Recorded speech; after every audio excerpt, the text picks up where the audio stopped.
तो सिलेबस भी आप लगभग सब लोगों को पता ही होगा। बहुत टाइम हो गया सिलेबस आए, एग्ज़ाम अब तो खैर 2 महीने में हो ही जाएगा। तो इसमें सबसे पहले बात करें, आपको पता होगा मॉडर्न अलजेब्रा होता है एक। मेजर मेजर पार्ट की पहले देख लेते हैं, मेजर पार्ट कौन कौन से हमारे। मॉडर्न अलजेब्रा हुआ, रियल एनालिसिस हुआ, हमारा थर्ड पार्ट कॉम्प्लेक्स एनालिसिस हुआ, फोर्थ पार्ट हमारा linear algebra and matrix, major part इसमें। ठीक है, आप कहोगे कि इसमें कैसे आ गए। एक आपका एक्स्ट्रा पार्ट जो है मैथमेटिकल मॉडलिंग एंड पीडीई, देखा होगा ये, mathematical modelling ODE and PDE,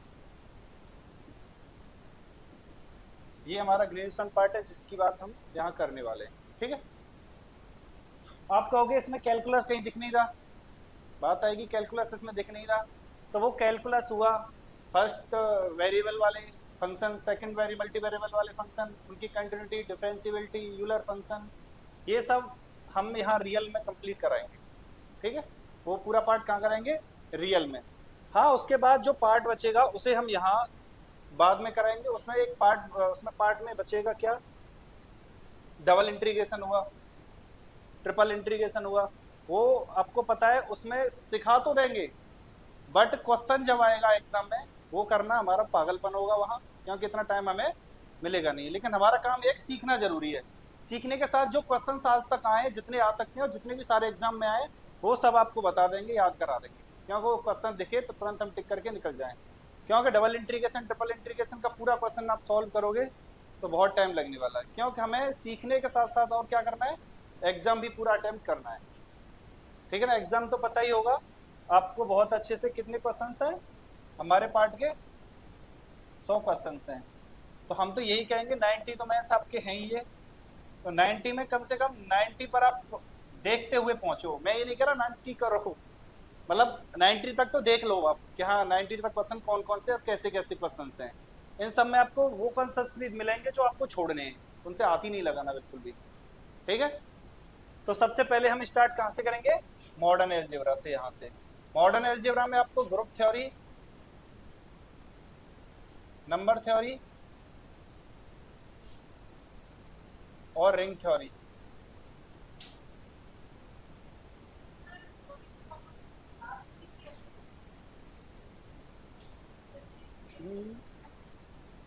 देखो दिक्कत हमें कोई नहीं, जहां से आप कह दोगे कि यहाँ से करा वहां से हम स्टार्ट करा देंगे। ठीक है, बट हम ये कहेंगे कि मॉडर्न एल्जेब्रा में थ्योरी पार्ट तो है, लेकिन इसमें हमें पेन नहीं चलाना होता बिल्कुल भी।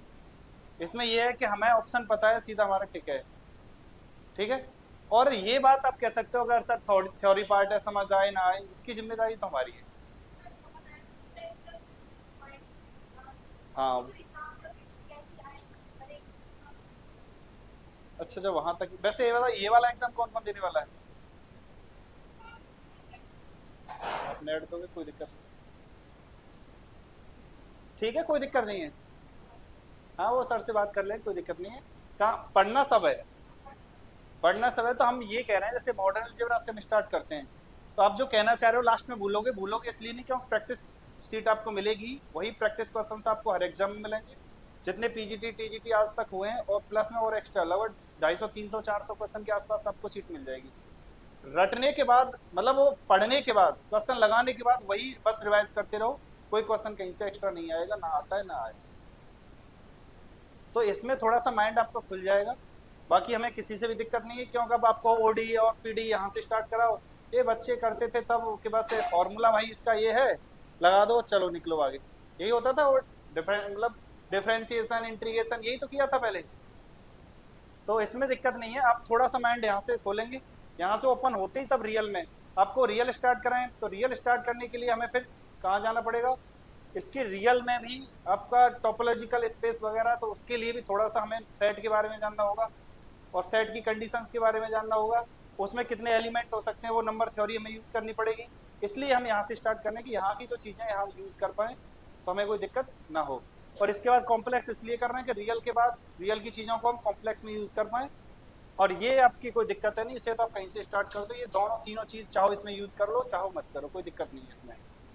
ठीक है, ये तो थ्योरेटिकल पार्ट पूरा है ही, मैथमेटिकल मॉडलिंग, तो इसमें दिक्कत होगी नहीं। तो सबसे पहले हम यही कह रहे हैं कि मॉडर्न अलजेब्रा से स्टार्ट करें तो ज़्यादा बेहतर है, बाकी आप जैसा चाहो, आपकी मर्जी, बताओ, वहीं से स्टार्ट कर देंगे।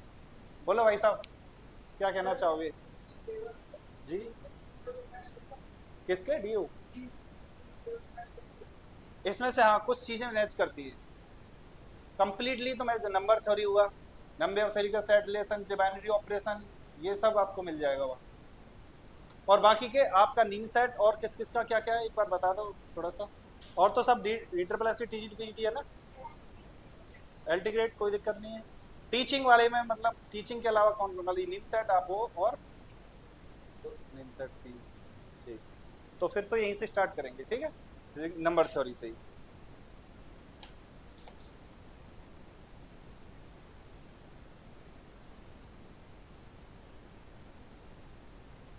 कुछ क्लासेस सर ने ली होंगी नीम सेट वालों के लिए, तो आपके लिए थोड़ा सा अंदाजा है क्या क्या बता दिया है?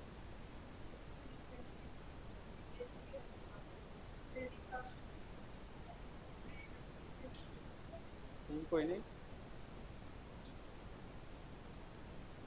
तो सेट वगैरह ये सब बारे में भी कुछ चर्चा हुई नहीं है, कोई नहीं।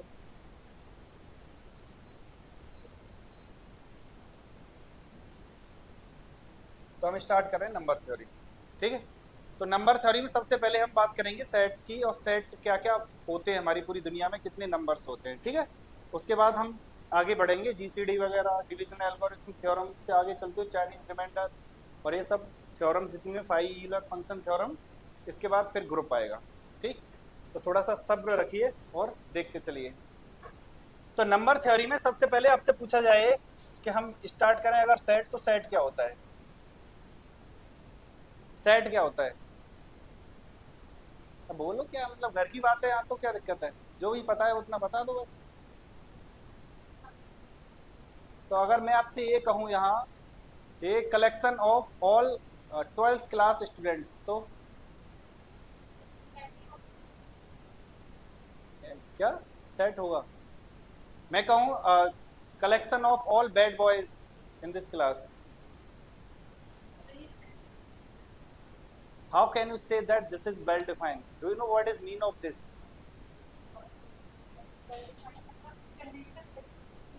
चलो ठीक है, नाउ मतलब बिल्कुल सेटिस्फाई हो वेल डिफाइंड। मुझे इन तीनों में से बताओ कौन कौन सा आपके सेट में एग्जिस्ट करेगा? बता बता, सही सही बता, इनमें से आपके सेट में कौन डिफाइन मतलब कौन एग्जिस्ट करेगा, ये या ये या तीनों? कोई नहीं कर रहा आपके हैं? मतलब एक बार था, वेल डिफाइंड का मतलब है देयर इज नो कंफ्यूजन, कोई भी कंफ्यूजन नहीं हो, मैं उनसे पूछूं तब भी वही बताएं, आपसे कहूं तब भी वही बताएं, और उनसे पूछूं तब भी वही बताएं। तो आज से सेट का प्रॉपरली डेफिनेशन क्या है? एक ऐसा कलेक्शन जिसके लिए किसी को कोई भी कंडीशंस के लिए अलग अलग चीजें ना दिखें, मतलब there is no confusion in elements. मैं कहूँ जैसे collection of all natural numbers, तो नेचुरल नंबर सबके लिए सेम ही होंगे। मैं कहूँ collection of all 12th students, सबके लिए जो 12th में होंगे वही स्टूडेंट तो आएंगे। मैं कहूँ collection of all prime minister of India, आप उस कलेक्शन में कौन किसको रखोगे? सारे प्राइम मिनिस्टर को। ऐसा तो नहीं आप किसी को हटा दो, ये प्राइम मिनिस्टर नहीं था, ये तो कुछ और ही था, ऐसा तो नहीं कह सकते, सबके लिए सेम होगा। तो जो कंडीशन सबके लिए सेम हो, जो कंडीशन सबके लिए सेम हो, उसे हम बोलते हैं वेल डिफाइन। क्या बोलते हैं? Well define. तो यहाँ सिंपल सी फॉर्म में अगर लिख दें, well define collection of objects, तो वेल डिफाइंड का मतलब हम समझे there is no confusion between those virtue that what is that, वो क्या है, उस गुण के बारे में हमें कोई दिक्कत नहीं है। और ये होता है सेट बनता है किसी एक प्रॉपर्टी के लिए, किस प्रॉपर्टी के लिए? किसी एक प्रॉपर्टी के लिए। जैसे अभी हम कह रहे थे 12th क्लास स्टूडेंट, तो प्रॉपर्टी कौन सी हुई? वो सब में कौन सी प्रॉपर्टी कॉमन है? वो 12th क्लास के स्टूडेंट हैं। कौन से स्टूडेंट हैं? 12th क्लास के। प्राइम मिनिस्टर वाले में वो सब क्या है? इंडिया के प्राइम मिनिस्टर हैं, वो सब में प्रॉपर्टी कॉमन है। अब हमने कहा बैड, आपके लिए तो बैड बॉयज कुछ और कंडीशन होगी, इनके लिए बैड बॉयज कुछ और है, इनके लिए बैड बॉयज कुछ और है, सबकी अपनी अपनी ओपिनियन जहाँ आने लग जाए तो वहाँ क्या हो, लड़ाई दंगे स्टार्ट हो जाएंगे। तुम कैसे कह सकते हो ये है, तुम कैसे कह सकते हो ये है, ठीक है। वेल डिफाइंड सबकी सहमति, वेल डिफाइंड सबकी सहमति, ठीक है। आप कहोगे ये तो आपने देसी मामला मतलब वैसे ही समझा दिया, इसकी मैथमेटिकल कोई कंडीशन हो तो बताओ, काम बने। तो इसकी मैथमेटिकल कंडीशन ये है कि अगर x1 बराबर x2 है तो इसका मतलब fx1 बराबर भी क्या होगा, fx2 होगा। कोई जल्दी से बोलो कि वन वन भी तो ऐसा ही कुछ होता है, पढ़ा हो तो, वन वन फंक्शन। बस डिफरेंस इतना है कि वन वन में fx1 बराबर किसके होते हो, fx2 के, तब x1 बराबर x2 हो। इसे बोलते हैं ये वेल डिफाइन की कंडीशन, और इसे बोलते हैं वन वन। ये तो अब बाद में आएगा, बता देंगे, कोई दिक्कत नहीं चलते चलते। बट यहाँ इतना समझना है वेल डिफाइंड क्या होता है हमारा, सबके लिए सेम कंडीशन हो, कोई दिक्कत किसी को ना हो। ठीक है, ये सेट हो गया। अब ये कलेक्शन किसका था भाई साहब, ऑब्जेक्ट्स का। ऑब्जेक्ट्स का कलेक्शन था और बन गया सेट। तो सेट बनने के बाद, सेट बनने के बाद जो ऑब्जेक्ट थे वो क्या बन गए, एलिमेंट। वो क्या कहलाए, एलिमेंट। और जो कलेक्शन था, कलेक्शन को क्या कहा गया, सेट। बात समझ आई, जो कलेक्शन था टोटल उसे क्या कहा गया, सेट। और जो ऑब्जेक्ट्स थे उनको क्या कहा गया, एलिमेंट। एग्जांपल में हम जैसे ए इक्वल हमने लिख लिया 1 2 3 4 एंड सो ऑन। ठीक है, आपने कहा, हमने क्या बताया था, ये क्या था, एक नेचुरल नंबर का सेट था। क्या था ये, नेचुरल नंबर। नेचुरल नंबर का कलेक्शन था, यही बात थी। ये हमारा सेट बना नेचुरल नंबर का कलेक्शन। तो हमने कहा ऑब्जेक्ट्स जो हमने लिए थे तब तक नहीं बना था, तब तक नंबर थे, ऑब्जेक्ट्स थे। ये सेट बनते ये क्या कहलाएंगे, सेट क्या हो, एलिमेंट। 1 2 3 4 सब क्या कहलाएंगे, ये एलिमेंट। अब एक बात हो, जो एलिमेंट या ऑब्जेक्ट थे वो कलेक्शन में क्या थे, प्रेजेंट थे ना, कलेक्शन में प्रेजेंट थे। आप कहीं प्रेजेंट होते हो तो आप जहां से रहते हो वहीं तो प्रेजेंट होते हो, बिलोंग करते हो जहां से। तो एलिमेंट हमेशा क्या करते हैं, बिलोंग करते हैं। सेट में क्या करते हैं वो, तो मैं यहां आपसे कहूंगा वन क्या करेगा, बिलोंग ए। ठीक है, ये किसका साइन है, बिलोंग। ठीक है, तो आप बात समझ आए, बिलोंग कौन करेगा, जो उसके अंदर रहेगा। बिलोंग कौन करेगा, जो उसके अंदर रहेगा। तो एलिमेंट हमेशा सेट में क्या करेंगे, बिलोंग करेंगे। ठीक है ना, पक्की बात है। अब ऑब्जेक्ट्स हो गए आपके, एलिमेंट, कलेक्शन हो गया सेट, और ये हमेशा क्या होंगे, सेट में बिलोंग करेंगे। यहां तक हमें कोई दिक्कत नहीं है। अब कोई कोई आपसे जल्दी जल्दी में पूछ लेता है कि क्या 1 2 ये बिलोंग करेगा ए में।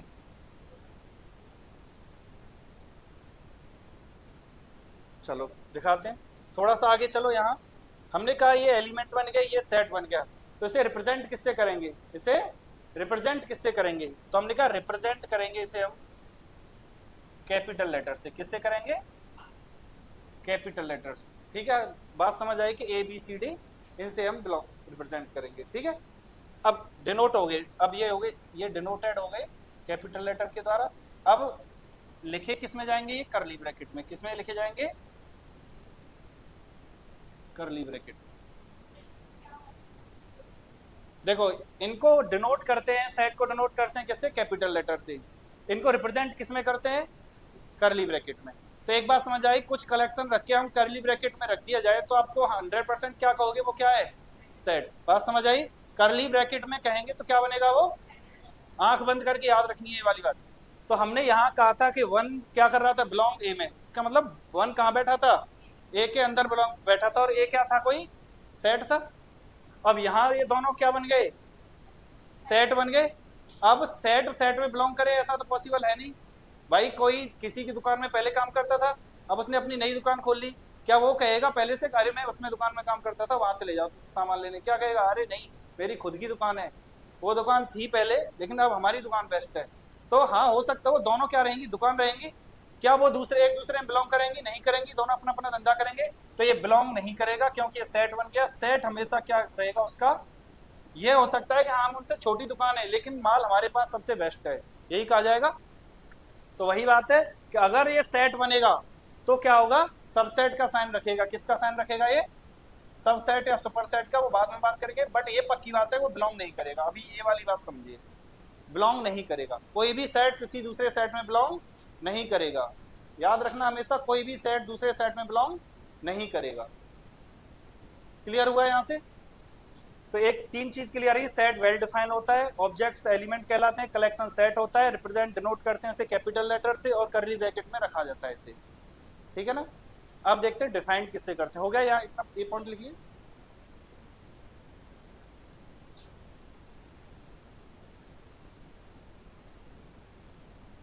अब देखो, अब हम छोटे छोटे बच्चे तो है नहीं जो धीमे धीमे पढ़ेंगे सेट को, भाई 5 क्लास लगाओ सेट में। ये अपना काम ये है कि अब हम लोग मतलब कंप्लीट लें कि हम समझ सकते हैं इन चीज़ों को, तो थोड़ा जल्दी जल्दी करके सेट को भी 10-15 मिनट में हटाते हैं।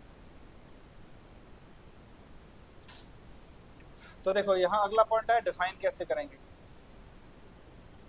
इसके डिफाइन करने की दो फॉर्म है, एक को बोलते हैं सेट बिल्डर फॉर्म, क्या बोलते हैं, सेट बिल्डर फॉर्म, और दूसरी फॉर्म को बोलते हैं रोस्टर फॉर्म।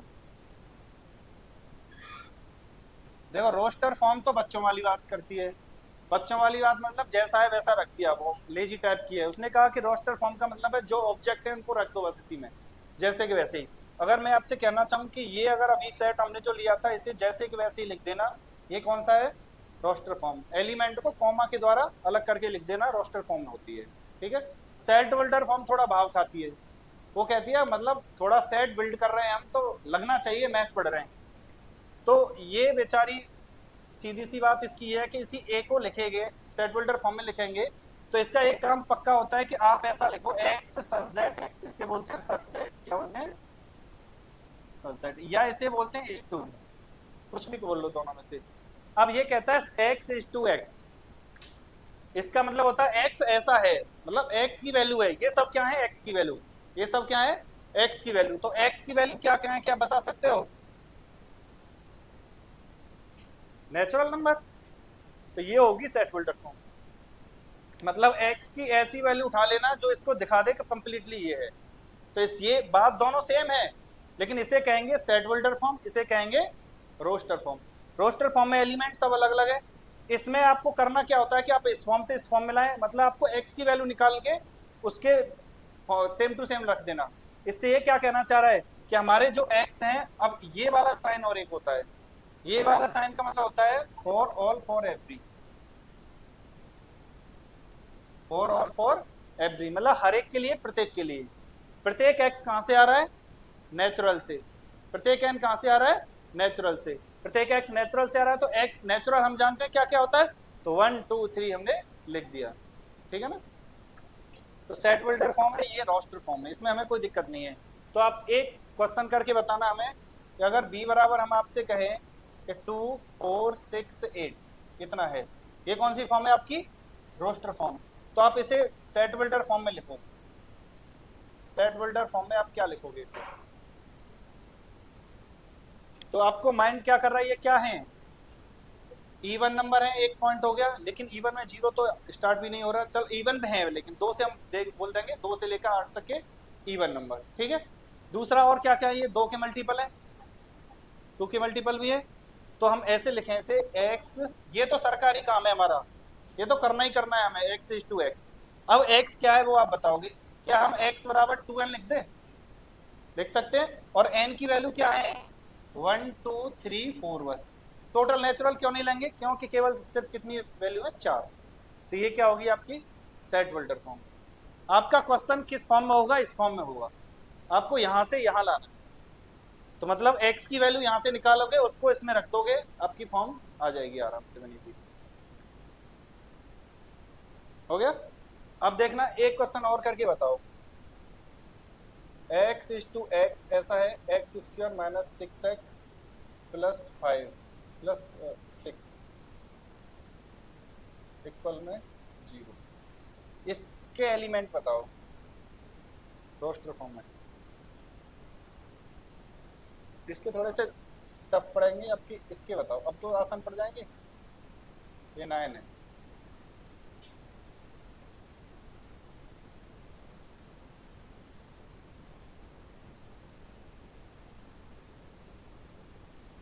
क्या, फिर से याद करो, बस सिंपल वही तो बात थी। हमारा सेट बिल्डर फॉर्म ये कहता है x की वैल्यू दो हमें निकाल के रोस्टर फॉर्म में, तो हमें क्या करना है, इस यहाँ से हमें x की वैल्यू फाइंड करनी है बस। ठीक है ना। तो x की वैल्यू फाइंड करने के बाद क्या आ जाएगी 3, आप कहोगे 2 3 आ रही है, तो सेट में हमें दिक्कत नहीं है, रिपीटेशन को हम हटा देते हैं, रिपीटेशन को हटा के वन टाइम हम लिख देते हैं बस। ठीक है, तो सेट की कहानी कंप्लीट। कोई भी सेट फोल्डर फॉर्म में होगा, आराम से ले जा सकते हो रोस्टर फॉर्म में। अब कोई भी कैसे भी सेट की बात करे, आप आराम से कन्वर्ट करके ले जा सकते हो।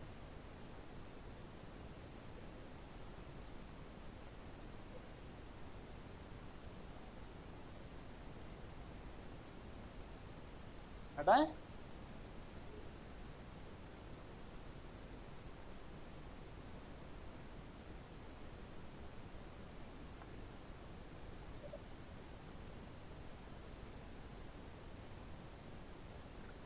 तो देखो ये था नॉर्मल सेट, लेकिन हमारा काम कहाँ है, ग्रेजुएशन पार्ट में जाना।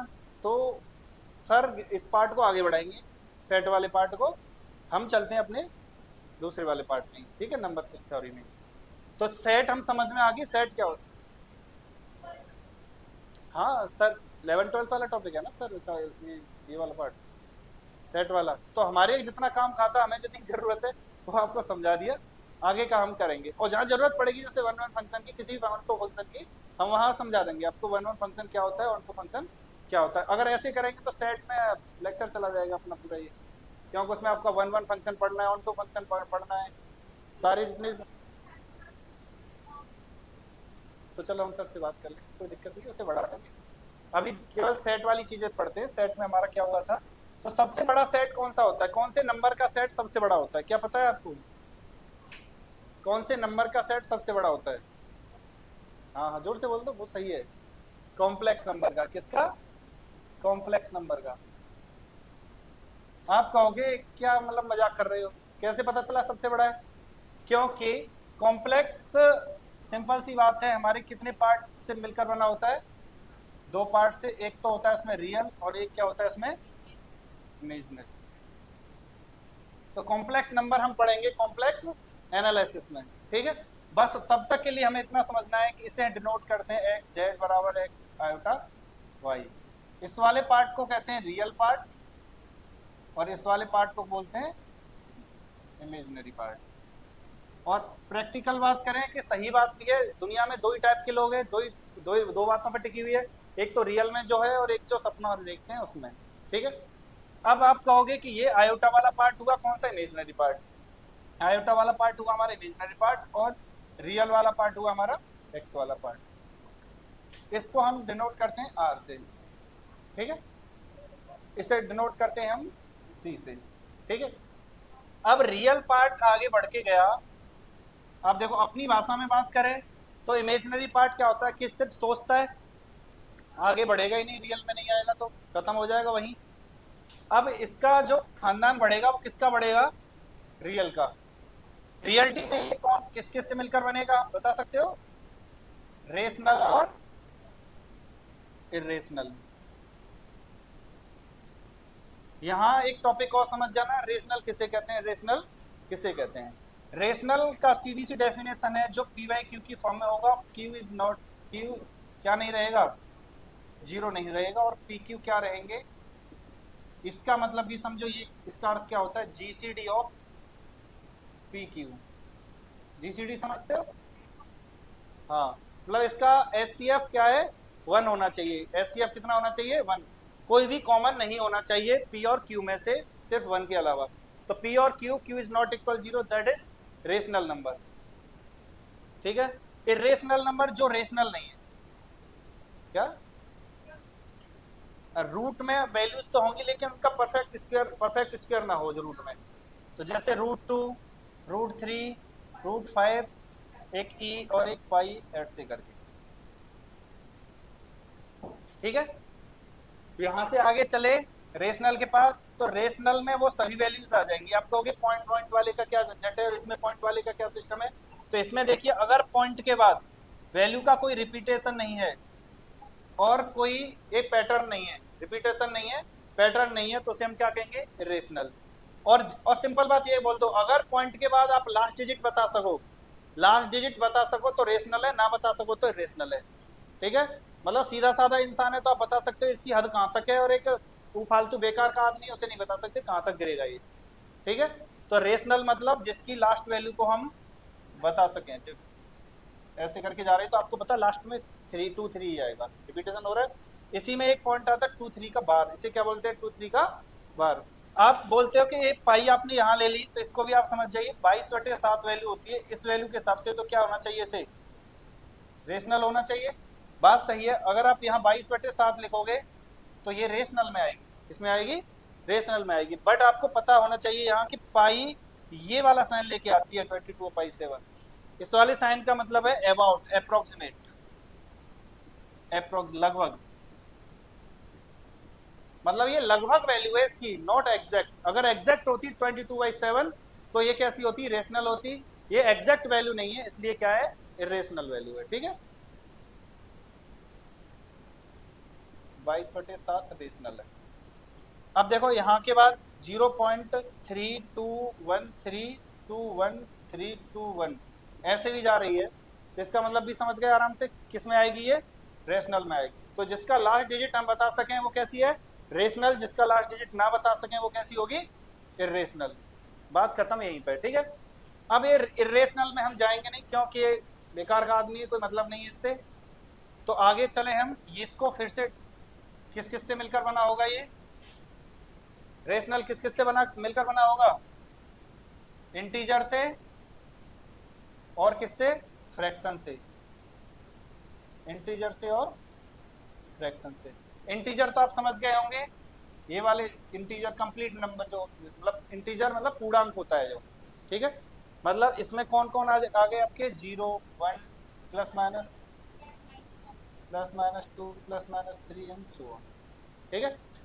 फ्रैक्शन में कौन से आ गए, जो इंटीजर नहीं है, मतलब 1/2 1/3 2/3 ऐसे करके जो आएंगे आधे अधूरे, वो किस में आएंगे, फ्रैक्शन पार्ट में, ठीक।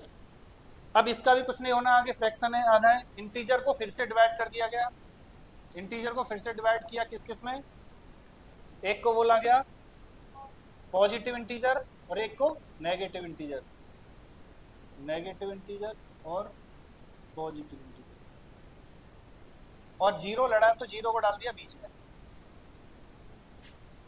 अब जीरो को बीच में क्यों डाल दिया, देखो नंबर लाइन पे आप कभी भी देखते हो जीरो कहाँ रहता है, बीच में। इस साइड क्या रहता है, पॉजिटिव, और इस साइड क्या रहता है, ये यहीं की लड़ाई थी जो यहाँ की कंप्लीट हुई, कि एक साइड नेगेटिव वाले एक साइड पॉजिटिव वाले, जीरो को कहीं लिया नहीं, तो उन्होंने कहा जीरो को बीच में रख लो। तो जीरो हमेशा बीच में रहता है, एक साइड पॉजिटिव और एक साइड नेगेटिव। और भाई साहब इस पॉजिटिव को ही नाम दे दिया गया क्या, नेचुरल नंबर। क्या नाम दिया गया, नेचुरल नंबर, ठीक है। पॉजिटिव इंटीजर को ही क्या बोलते हैं, नेचुरल नंबर।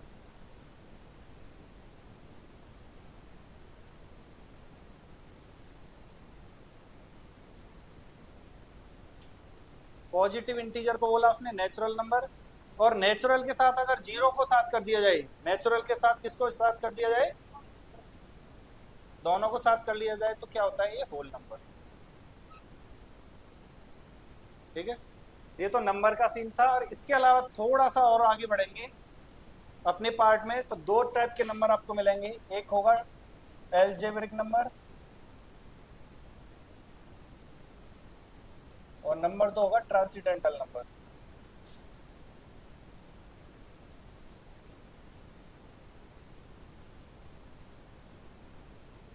और उनको हम छोड़ रहे हैं इवन ऑड, ये आप सब जानते हो इवन कौन से होते हैं, ऑड कौन से होते हैं, प्राइम कौन से होते हैं, ठीक है ना। प्राइम तो सबको पता है, प्राइम नंबर कौन से होते हैं, जिसके कम से कम कितने मैक्सिमम टोटल एटमोस्ट कितने डिवाइजर हो, 2 डिवाइजर हो ही हो, एग्जैक्ट 2 डिवाइजर हो, एक तो कौन हो, 1 हो और एक खुद हो, ठीक है ना, इटसेल्फ।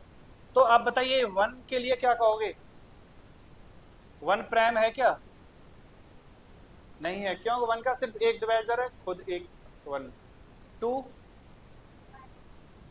प्राइम है क्योंकि 1 और 2 दो हो गई, 3 भी प्राइम हो जाएगा आराम से, 5 भी प्राइम हो जाएगा आराम से। तो इस तरीके से प्राइम नंबर आ जाएंगे। तो कोई कहे इवन प्राइम नंबर कितने होते हैं, एक होता है, वो कौन सा है, 2। डायरेक्ट सिंपल सी एक लाइन में पूछ लेता है कि इवन प्राइम नंबर कितने होते हैं, या कौन सा होता है इवन प्राइम नंबर। या कोई कहेगा या मतलब सबसे बड़ा इवन प्राइम नंबर कौन सा होगा, 2। सबसे छोटा भी कौन होगा, 2, ठीक है ना। तो ये सब बातें थी जो आपको पता थी। अब इन बातों पे थोड़ा सा देख लेते हैं ये क्या होते हैं।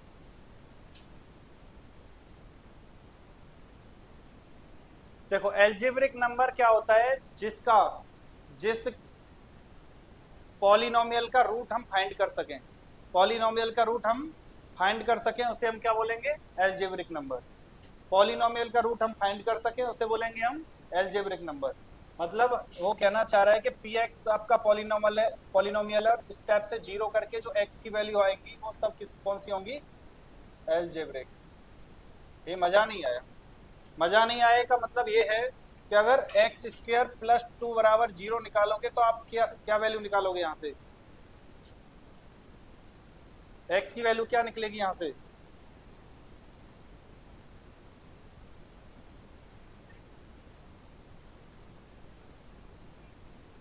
हाँ जो भी निकले, हमने कहा एक्स स्क्र बराबर आया टू माइनस का, और एक्स बराबर आ गया plus minus two iota, sorry root 2, root आएगा ना, याद हो तो।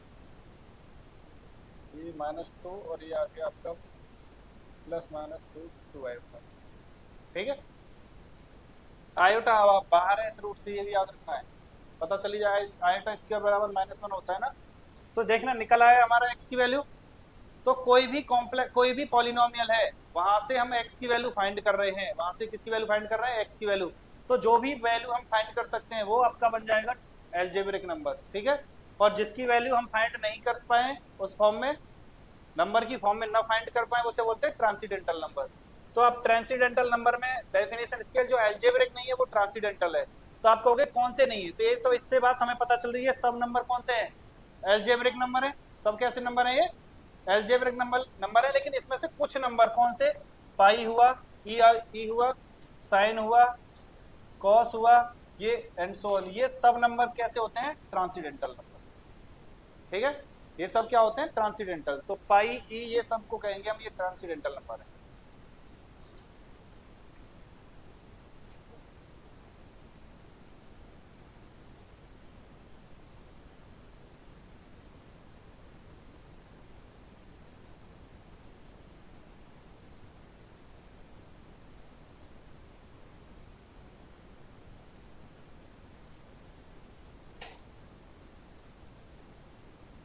हटाएं से, हाँ लिख लो।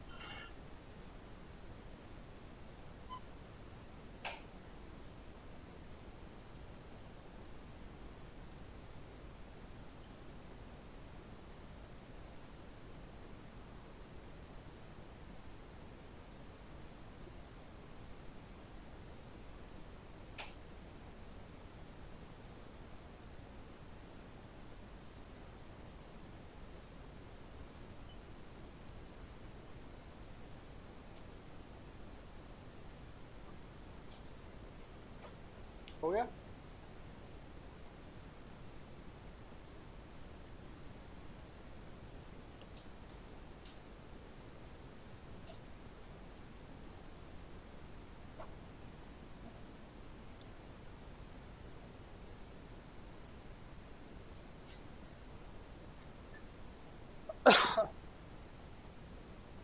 देखो आपने रिलेशन पढ़ा है थोड़ा सा कहीं से, रिलेशन फंक्शन में रिलेशन, कार्टेशियन प्रोडक्ट रिलेशन, चलो बता देते हैं। कंप्लीट ही कराना है, चलो देखते हैं। सेट हमने अभी देख ही लिया था, सेट क्या होता है, ठीक है। अब सेट के बाद हमने टाइप ऑफ सेट में देखें, टाइप ऑफ सेट में आपको फाइनाइट सेट पता है, जिसके एलिमेंट को हम क्या कर सकें, काउंट कर सकें। नंबर एक फाइनाइट सेट, नंबर दो इनफाइनाइट सेट। जल्दी जल्दी करते चलना थोड़े से, ठीक है ना। नंबर तीन finite infinite set, equal set. Number चार नल सेट या void set, finite infinite equal set, null set, void set, और सबसेट, प्रॉपर सबसेट।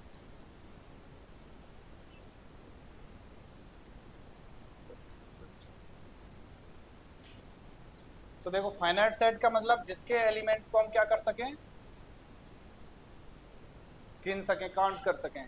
काउंट करने के बाद जो नंबर ऑफ सेट होता है, इसे इसका इसके साइन होता है नंबर ऑफ का। किसका होता है? Number of.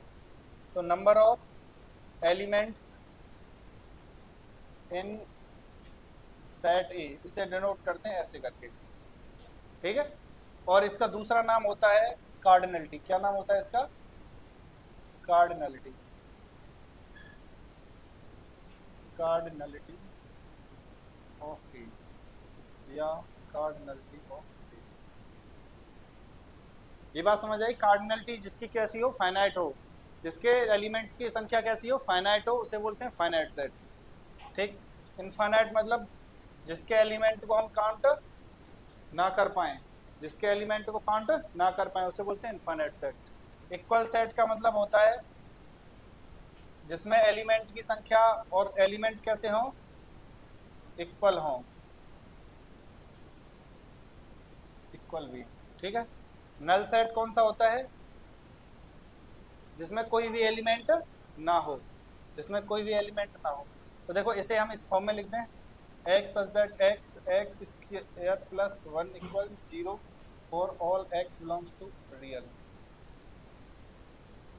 तो x की वैल्यू निकाली हमने, आयोटा निकलेगी, प्लस माइनस आयोटा। और आयोटा कैसा नंबर है? Complex number, imaginary number. तो रियल में बिलोंग करेगा? नहीं करेगा, रियल में बिलोंग नहीं करेगा। तो क्या कोई रियल वैल्यू x की होगी? तो क्या रियल वैल्यू x की होगी? नहीं होगी, तो इसके अंदर कोई एलिमेंट नहीं होगा। तो इसे हम ऐसे भी बोल सकते हैं, खाली, सिर्फ ऐसा खाली हो वो भी, या ऐसे फाई से। अब कोई आपसे ये ना बोल दे कि ये करके ये या ये नल सेट है। ये नल सेट नहीं है, ठीक है ना।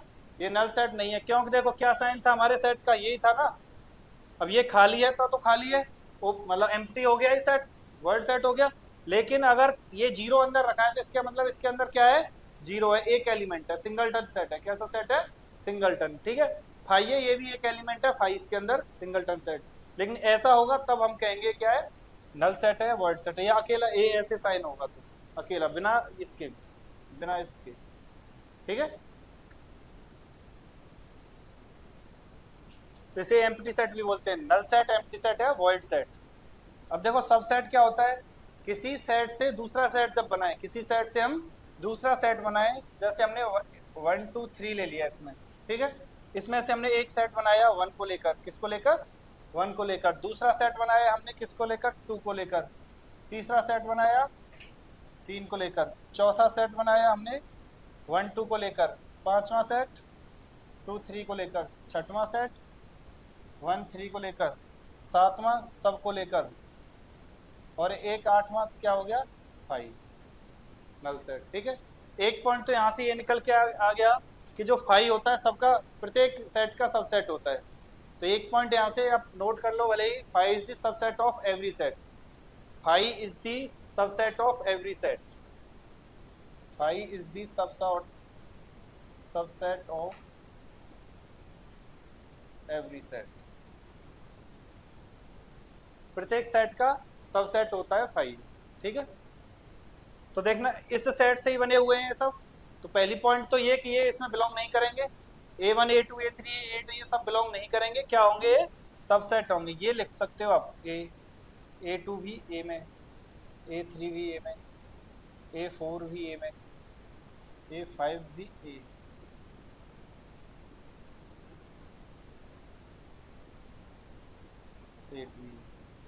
ये सब क्या हो गए? सबसेट हो गए, जो कहाँ बिलोंग कर रहे हैं, जो कहाँ किसके सबसेट हैं? ए के।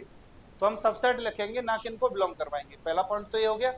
तो हो कितने गए ये देखना एक बार, 8 हो गए। तो कोई पूछता है आपसे कि नंबर ऑफ सबसेट कितने होंगे? Number of subset of any set, तो 2 की पावर n, ठीक है। n क्या है ये आपको पता ही है, इसकी वैल्यू। और इस साइन का मतलब क्या है? नंबर ऑफ एलिमेंट्स इन ए।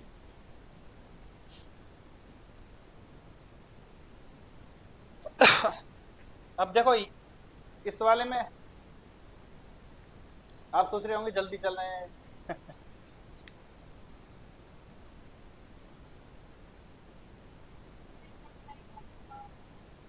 कौन से वाले?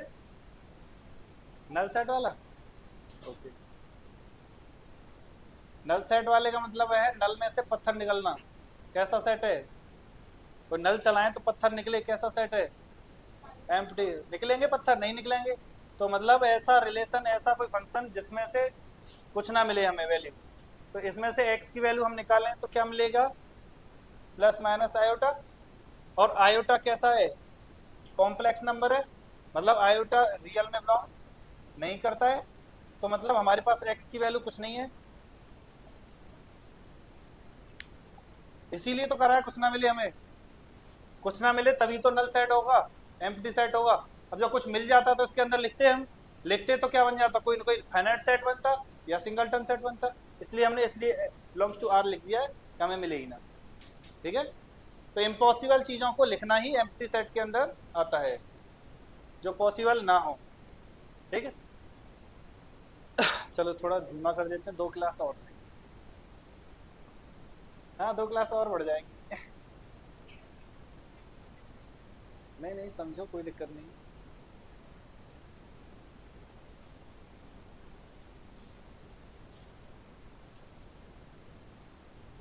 यहाँ तक तो समझ आया ना? कोई दिक्कत नहीं है। चलो ठीक है। देखो सबसेट में समझ आई बात कि इनसे, इनके एलिमेंट से मिलकर बना है।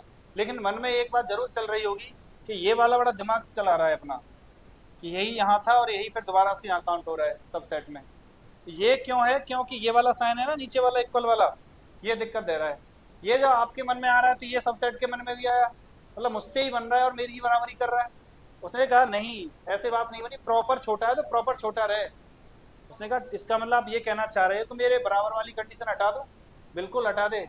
तो इसके अंदर जो सेट आ जाएगा किससे बनेगा? सेट से बनने वाले सेट आएंगे, लेकिन इक्वल वाला कंडीशन नहीं आएगा।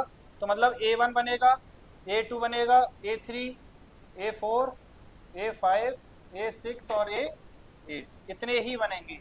और इसको लिखेंगे कैसे? A1 ये, A2 ये। आगे बात समझ से? इक्वल वाली हट गई नीचे से कंडीशन। अब कहोगे ये साइन में दिक्कत हो रही है कि इसका मुंह किधर खोले?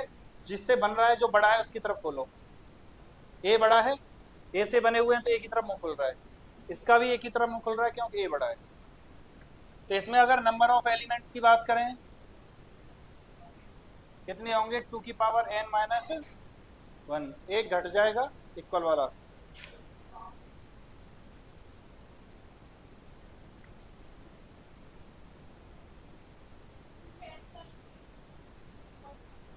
हाँ 2n-1, n तो नंबर ऑफ एलिमेंट है ना। हाँ हाँ, नंबर ऑफ एलिमेंट इन ए, बताया तो था। एन ए, इसका मतलब ये था कार्डिनल टी, कार्डिनल टी मतलब नंबर ऑफ एलिमेंट्स। तो सॉरी, एक मिनट, सॉरी, इसके लिए ये मैंने एलिमेंट लिख दिया यहाँ। आप क्या लिखोगे यहाँ? ये उधर लिख रहा है जो प्रॉपर सबसेट, प्रॉपर सबसेट है ना ये, नंबर ऑफ प्रॉपर सबसेट।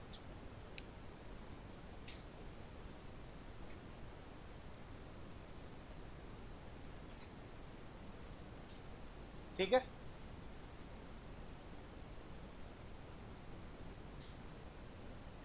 हटा दें यहाँ से।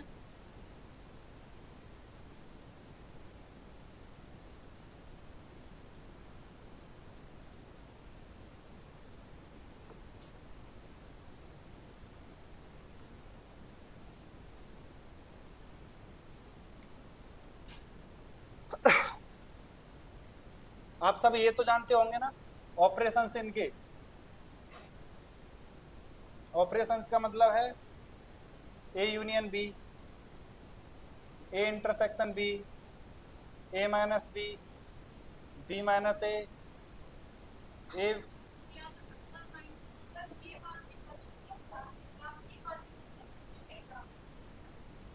अच्छा अच्छा अच्छा।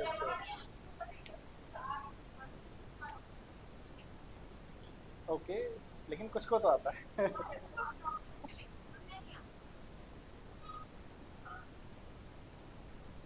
चलो तो अब सीख लेंगे, क्या दिक्कत है।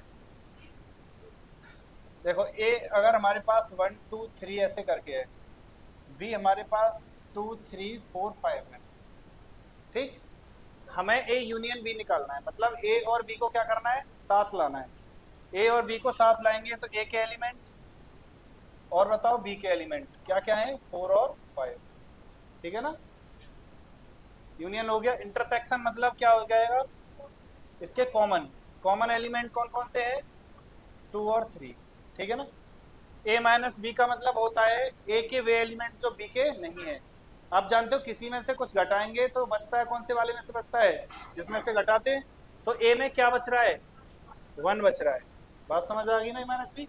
बी में क्या बच रहा है ए को घटाने पर, 4 और 5, ठीक है। अब देखो इसे बोलते हैं हम डिमॉर्गन लॉ। क्या बोलते हैं, डिमॉर्गन लॉ। अब देखो इसका डैश का मतलब होता है कॉम्प्लीमेंट। क्या बोलते हैं इसे, कॉम्प्लीमेंट सेट। कॉम्प्लीमेंट सेट क्या होता है, हमारे पास ए कोई सेट है, ए दो यूनियन रखो, कोई सेट यू है 4 5। ए कोई सेट है हमारा 1 2 3, जो कहाँ से बना है, यू से ही बना है, इसका सब सेट है। बी कोई सेट है हमारे पास 3 4 5 ऐसे करके, ठीक है। हमने कहा कि ए का डैश बताओ या ए का कॉम्प्लीमेंट बताओ, मतलब हेड का कॉम्प्लीमेंट क्या होगा, हेड का उल्टा दूसरा पार्ट क्या होगा, टेल। हेड का दूसरा पार्ट क्या होगा, टेल। तो कॉम्प्लीमेंट वही है, जो दिख रहा है उसका पीछे वाला पार्ट क्या होगा। तो किससे बना है, यू से बना है। दिखने वाला पार्ट क्या है, 1 2 3, इसके दूसरा पार्ट क्या हो गया 4 5, तो इसके कॉम्प्लीमेंट को बोलेंगे 4 5, ठीक है। बी का कॉम्प्लीमेंट देखें बी डैश, तो इसे हम क्या बोलेंगे 1 2, क्या बोलेंगे हम 1 2, ठीक है। ये बात होती है कॉम्प्लीमेंट की, इसकी डैश की। अब इसी को डैश को आप u माइनस ए भी लिख सकते हो, इसमें कोई दिक्कत नहीं है। तो देखो आप एक बात समझ पा रहे हो, कॉम्प्लीमेंट का मतलब उल्टा कर देना है। अपनी देसी भाषा में आए तो यही तो मतलब है उसका, उसका दूसरा वाला भाग उसको उल्टा कर दे। हेड आ रहा है तो हेड को उल्टा करेंगे तो क्या पीछे मिलेगा हमें, टेल। दूसरा पार्टी तो मिल रहा है। तो अब देखना डैश का मतलब होता है उल्टा कर देना। तो ये यूनियन है, यूनियन को क्या कर देगा ये, इंटरसेक्शन। क्या कर देगा ये, इंटरसेक्शन, ठीक है ना। तो ये से हम बोलते हैं क्या, ये डिमॉर्गन लॉ। क्या होते हैं ये, डिमॉर्गन लॉ। तो हम लिखेंगे ए डैश, इसको इंटरसेक्शन बी डैश, ए डैश यूनियन बी डैश।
हो गया।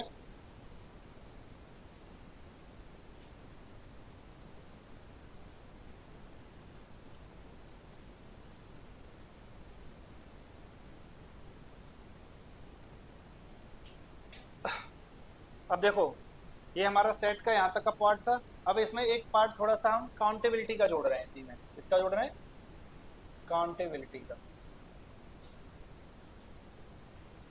अब काउंटेबिलिटी मतलब वही number of elements in A set, वही सी को हम बोलते हैं काउंटेबिलिटी किसी सेट की। काउंटेबिलिटी का मतलब है कोई सेट काउंटेबल है या अनकाउंटेबल है, ठीक है। कोई सेट काउंटेबल है या अनकाउंटेबल है, कैसे हम पता करेंगे। तो इनफाइनाइट सेट तो आपने देख ही लिया था अभी, इनफाइनाइट सेट तो देखा था जिसके एलिमेंट को हम ना गिन सकें, वही तो हुआ, जिसके एलिमेंट को हम काउंट ना कर सकें। अब इसका इनफाइनाइट सेट था। अब काउंटेबिलिटी के अंदर ही इनफाइनाइट सेट को हम दो पार्ट से आपसे लिख सकते हैं। एक तो लिखते हैं फाइनाइट काउंटेबल, एक इनफाइनाइट काउंटेबल। एक तो क्या बोलते हैं, फाइनाइट काउंटेबल, एक तो होगा फाइनाइट काउंटेबल, और एक होगा इनफाइनाइट काउंटेबल।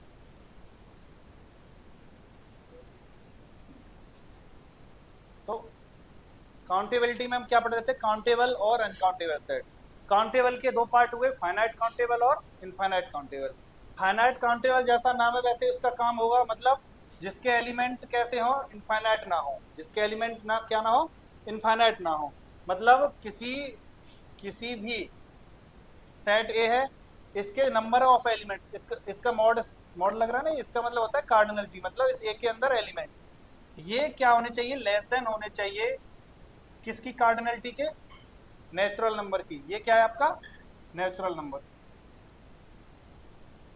नेचुरल नंबर मतलब नेचुरल नंबर में जितने एलिमेंट होंगे उससे कम एलिमेंट अगर सेट के अंदर हैं तो उसे हम क्या कैसा कहेंगे, finite countable set. Finite countable set, ठीक। इनफाइनाइट काउंटेबल सेट मतलब जिसके अंदर क्या हो,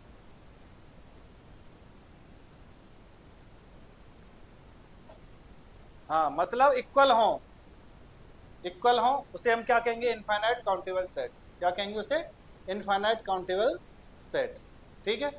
आप कहोगे कि इस नेचुरल नंबर का आप क्या बताइए, काउंटेबिलिटी बताइए क्या होगी, मतलब इसका कितने एलिमेंट होंगे इसमें। तो इसके अंदर एलिमेंट होंगे अलफ नोड, क्या बोलते हैं इसे, अलफ नोड। क्या बोलते हैं इसे, अलफ नोड। नया सुना होगा, लेकिन जो हम इनफाइनाइट इनफाइनाइट चिल्लाते रहते हैं, उसमें इनफाइनाइट है, आर में इनफाइनाइट है, सब में इनफाइनाइट है, यही तो बोलते हैं। तो इनफाइनाइट का भी नाम होता है, क्या नाम है उसका, अलफ नट। क्या नाम है, अलफ नोड, ठीक है ना। आप पढ़ोगे अलफ नोड तो नेचुरल नंबर में कई बार नेट में आएगा, आएगा काउंटेबिलिटी में, लेकिन अलफ नोट नहीं आएगा, काउंटेबिलिटी में आएगा आपका इनफाइनाइट काउंटेबल है या अनकाउंटेबल है या क्या है।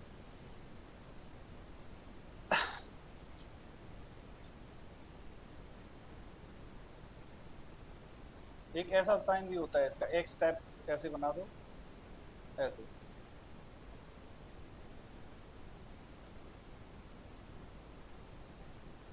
अलफ नोट इसे बोलते हैं, अलफ नोट, ठीक है। अब यहां से हमें पता चला कि एन की बात जो करेगा, एन की बराबर की बात करेगा, उसे हम क्या कहेंगे, इनफाइनाइट काउंटेबल, और फाइनाइट काउंटेबल इससे कम की बात करेगा, ठीक है ना। ये बात आई। और इसका मतलब आगे जो अनकाउंटेबल सेट होगा, कौन सा होगा, अनकाउंटेबल, वो किसकी बात करेगा, वो कहेगा किसी सेट के अंदर अगर किसके बराबर है, रियल नंबर के बराबर है। किसके बराबर है, रियल नंबर के बराबर है, उसे हम कहेंगे अनकाउंटेबल सेट। बात समझ नहीं आई कि रियल नंबर में मतलब इनफाइनाइट से भी ज्यादा होते हैं, हाँ। आपने देखा होगा नेचुरल में तो सिर्फ पॉजिटिव वाले आते हैं, वो भी इनफाइनाइट, और रियल तो अपना सब कुछ लेके चलता है, फिर इनफाइनाइट। तो वो दोनों बुरा मानेंगे नहीं मानेंगे, हम लोग अब तक उन्हें पागल बना रहे थे कैसे कि इनफाइनाइट इनफाइनाइट हमारे लिए आप दोनों बराबर हो, जबकि वो बहुत बड़ा है, वो बहुत छोटा है। तो वो छोटा इनफाइनाइट, ये बड़ा बड़ा इनफाइनाइट, ठीक है। छोटे इनफाइनाइट को बोलते हैं अलफ नॉट, और बड़े इनफाइनाइट को बोलते हैं कंटिनम। क्या बोलते हैं, कंटिनम। ऐसा सी जैसा होता है, कंटिनम। नाम नहीं आएंगे, याद हो तो ठीक है, ना हो तो कोई दिक्कत नहीं, काउंटेबिलिटी आएगी बस, अनकाउंटेबल है या काउंटेबल है, ठीक है। इसे बोलते हैं सी को कंटिनम। अब इसकी वैल्यू होती क्या है, अगर नेचुरल के साथ इसे कंपैरिजन करें तो इस कंटिनम नंबर जो आ रहा है आपका, इसकी वैल्यू आर की इसकी होगी क्या, 2 की पावर अलफ नॉट, 2 की पावर अलफ नॉट। मतलब 2 की पावर अलफ नॉट, मतलब छोटा इनफाइनाइट चढ़ जाएगा 2 के ऊपर, 2 की पावर अलफ नॉट हो जाएगा, उसे कहेंगे सी। तो हो गया ना, कितना बड़ा हो गया, तो इससे ये बहुत बड़ा हो गया। रियल रियल कंटिनम मतलब अनकाउंटेबल सेट होता है, क्या होता है, अनकाउंटेबल सेट। अब हो गया ना, तो थोड़ा बताएं कुछ। अब देखो, काउंटेबल अनकाउंटेबल आपके माइंड में क्लियर हो गया होगा कि काउंटेबल तो क्या होगा, अलफ नोट तक रहेगा, लेकिन अनकाउंटेबल कहाँ जाएगा अलफ नोट से, बहुत बाहर जाएगा। तो छोटा इनफाइनाइट बड़ा इनफाइनाइट फर्क पता चल गया। बड़ा इनफाइनाइट किसको रख रहा है, रेशनल इरेशनल, ध्यान से सुनो, इरेशनल इरेशनल सबको रख रहा है, वो कौन है, बड़ा अनकाउंटेबल वाला कंटिन्यूम नंबर, इसको बोलते हैं अनकाउंटेबल, इसको बोलते हैं अनकाउंटेबल। माइंड में ऐसे फिक्स करो कि अगर सारे रेशनल नंबर सारे इरेशनल नंबर आएंगे तो मैं क्या कहूंगा उसे, अनकाउंटेबल। क्या कहूंगा, अनकाउंटेबल। और ये लोग नहीं आएंगे तो मैं उनको क्या कहूंगा, काउंटेबल नंबर। ठीक है। अब ये कोई कहे आपसे कि अगर आपका natural into natural into natural into and so on ऐसे करके कुछ एन टाइम्स तक जा रहा है,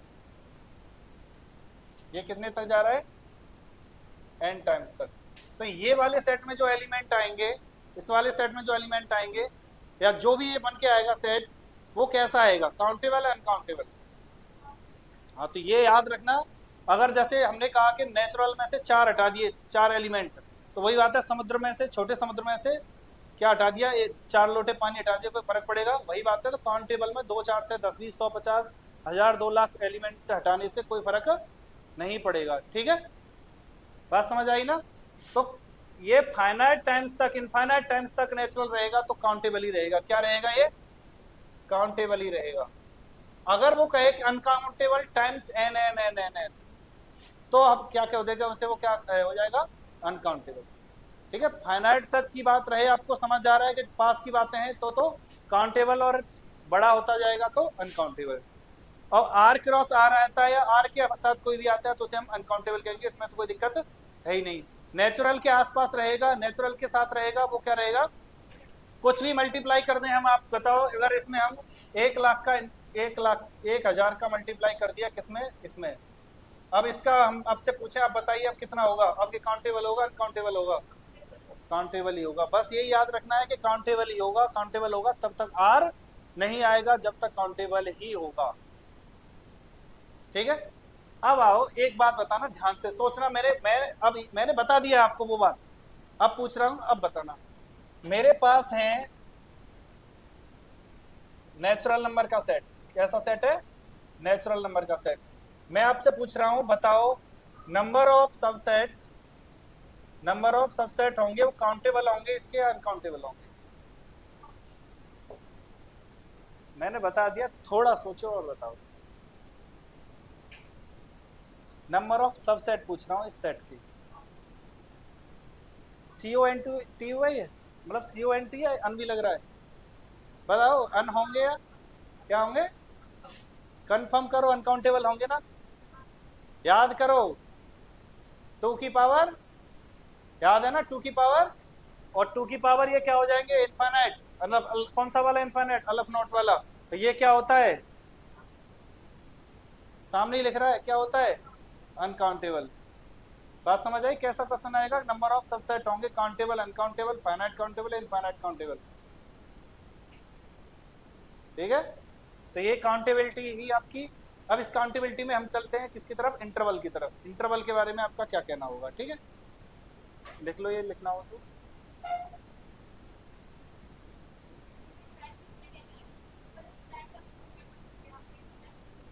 ये सेट तो काउंटेबल है, हाँ, इसके नंबर ऑफ सबसेट जो होंगे, सबसेट अनकाउंटेबल नहीं होंगे, नंबर ऑफ सबसेट अनकाउंटेबल होंगे। क्यों, सेट सबसेट बनेंगे वो तो इसी के एलिमेंट से बनेंगे, जब खुद में ही ये काउंटेबल है तो सबसेट भी काउंटेबल होंगे, लेकिन नंबर ऑफ सबसेट जो होंगे वो अनकाउंटेबल होंगे।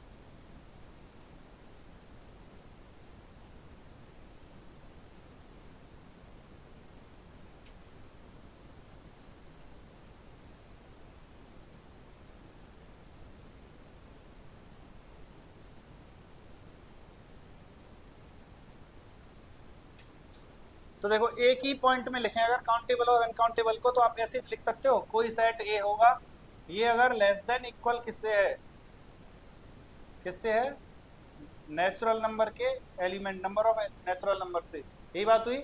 अब इनको भी मिला के लिखें, तो कोई सेट किससे बड़ा हो, किससे बड़ा हो, नेचुरल नंबर से तो क्या हो, बड़ा हो, बड़ा हो, और किससे छोटा हो, आर से इक्वल या छोटा हो इसके नंबर ऑफ एलिमेंट से। यही बात हुई ना, अलफ नेट से बड़ा हो और रियल वाले से इक्वल हो। छोटा क्यों कर रहे हैं, उल्टा लिख दिया, कि छोटा नहीं होना चाहिए, इक्वल होना चाहिए, तब बात बनेगी, जिसके इक्वल आनी चाहिए बात अनकाउंटेबल में। अलफ नेट से बड़ा हो जाएगा तो अनकाउंटेबल में पहुंच जाएगा।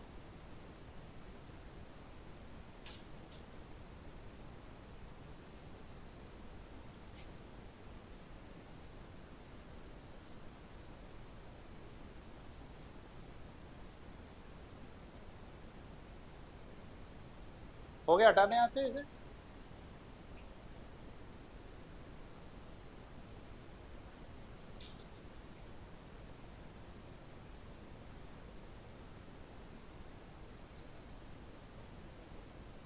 तो अब देखो, इंटरवल की बात करें, अगर हम किसकी बात करें, इंटरवल, तो कोई भी इंटरवल आपने पढ़ा होगा, एक ओपन इंटरवल, ओपन इंटरवल, एक होगा क्लोज इंटरवल,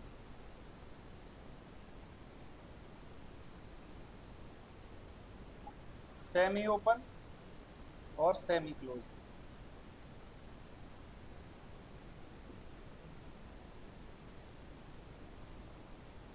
ये इंटरवल है। अब इंटरवल का सीधा सा मतलब ये है कि ओपन होगा तो ऐसे इसमें होगा। इसका मतलब होता क्या है, इसमें रखा हुआ तो इसका मतलब क्या होता है, क्लोज होता है, ऐसे होता है। सेमी ओपन है मतलब एक साइड से क्या है वो, सेमी ओपन, एक साइड से क्लोज, ठीक है। और इसका मतलब क्या है, इसका मतलब है सीधा सा कि 1 और 2 बाउंड्री पॉइंट तो इसके अंदर नहीं होंगे, बाउंड्री पॉइंट तो इसके अंदर नहीं होंगे। मतलब हम ये कहना चाह रहे हैं कि x सच दैट x ऐसा है, x सच दैट x ऐसा है जिसके अंदर x की वैल्यू कहाँ से स्टार्ट होगी, 1 से बड़ी होगी और 2 से छोटी होगी, और x कहाँ बिलोंग करेगा, रियल में। क्या बात पता चली इससे आपको, 1 तो शामिल नहीं है इसमें लेकिन 1 से बड़े सब शामिल हैं, ठीक है। 2 शामिल नहीं है इसमें लेकिन 2 से छोटे सब शामिल हैं। तो क्या मन में ऐसा तो नहीं आ रहा है, अरे बना रहे एक और दो बीच में कुछ नहीं आएगा, ये नहीं आना चाहिए, क्योंकि 1 के बाद 1.1, 1.012, तो इसके अंदर ही x की वैल्यू ऑल रेशनल और ऑल इरेशनल, ऑल का मतलब इनके बीच वाले, बिटवीन 1 और 2 के बीच वाले सभी रेशनल और सभी इरेशनल। तो यहां से क्या मुझे काउंटेबिलिटी में आप बता सकते हो कोई भी इंटरवल कैसा होता है, कोई भी इंटरवल कैसा होता है, काउंटेबल है और अनकाउंटेबल।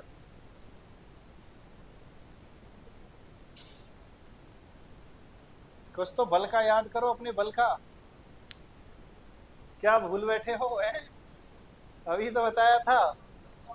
हाँ, जहां पर क्या हो, रेशनल भी आ जाए और इरेशनल भी आ जाए, वो किसके पास जाने की कोशिश करेगा, आर के पास। आर के पास क्या है उसके लिए, अनकाउंटेबल। अभी तो बताया था। तो सेट में ये इंटरवल जो होंगे उनके अंदर अगर एलिमेंट की बात करेंगे तो यही बात आएंगी, नहीं आएंगी। और ये तो भाई साहब बाउंड्री पॉइंट को क्या कर रहे हैं, भगा रहे हैं। ये भाई साहब करेंगे कि x सच दैट x, और x क्या होगा, इसको भी साथ में उठा लेगा। तो क्या 2 पॉइंट आने से बाढ़ आ जाएगी, नहीं आएगी, तो मतलब वही से अनकाउंटेबल। तो इस बात से ये तो पता चल रहा है कि ये सब क्या होंगे, अनकाउंटेबल।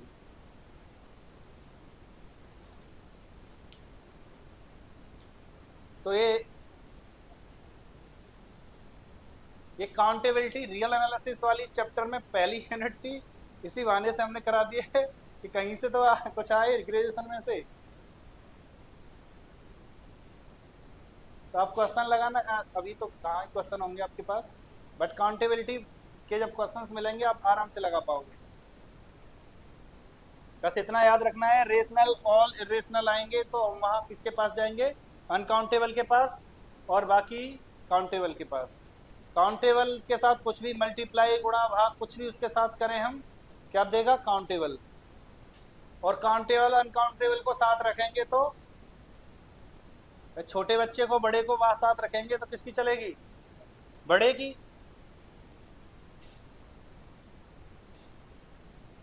अब वो ये तो है नहीं कि आप बाद में, नहीं सर चैंटी चढ़ गई हाथी पे तो मार देगी उसे, ये तो जब कभी की बातें होती हैं। तो ये भी इसमें, इसका मतलब आप समझ गए होंगे क्या हम लिखना चाहेंगे। वन तो क्या रहेगा, बाहर रहेगा, टू क्या रहेगा, अंदर रहेगा। इसमें क्या रहेगा, वन अंदर रहेगा और दो बाहर रहेगा।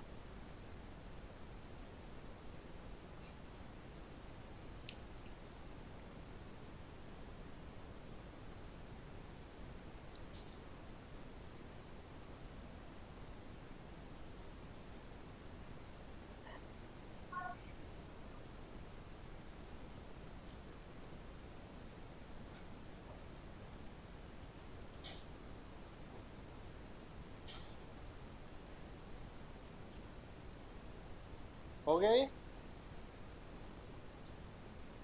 तो इंटरवल की बात समझ आ गई। इंटरवल का मतलब क्या होता है, इस वाले में बाउंड्री पॉइंट तो ओपन में आते नहीं है, साथ क्लोज्ड में आते हैं, सेमी ओपन में एक आता है, सेमी क्लोज में भी एक आता है, ठीक है।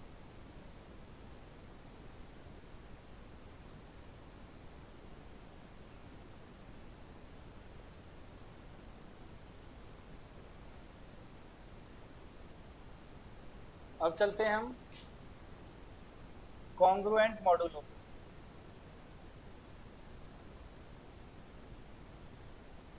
कैसे कैसे नाम रखती है बिना भाई बात के, कॉन्ग्रुएंट मॉडुलो।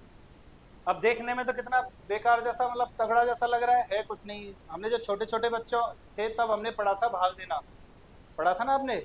भाग देने के बाद जो रिमाइंडर होता है इसने उसके बराबर पुट कर दिया है इसे। मतलब इसने कह दिया है कि अगर 5 को कॉन्ग्रुएंट, कॉन्ग्रुएंट इसका सीन इसे बोलते हैं कॉन्ग्रुएंट, 5 को कॉन्ग्रुएंट 1 लिख सकते हैं मॉडुलो 4 में। समझो इस बात को, इसे बोलते हैं कॉन्ग्रुएंट।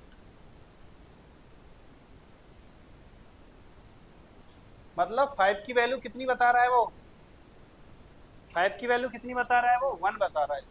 कितने मॉड्यूलों में, 4 मॉड्यूलों में। तो बात समझ आ गई होगी क्या करना चाह रहा है ये। चलो एक और लिख देते हैं तब बताओ। अब तो समझ आ गई होगी क्या कहना चाह रहा है ये, अभी नहीं आई। चलो एक और लिख देते हैं।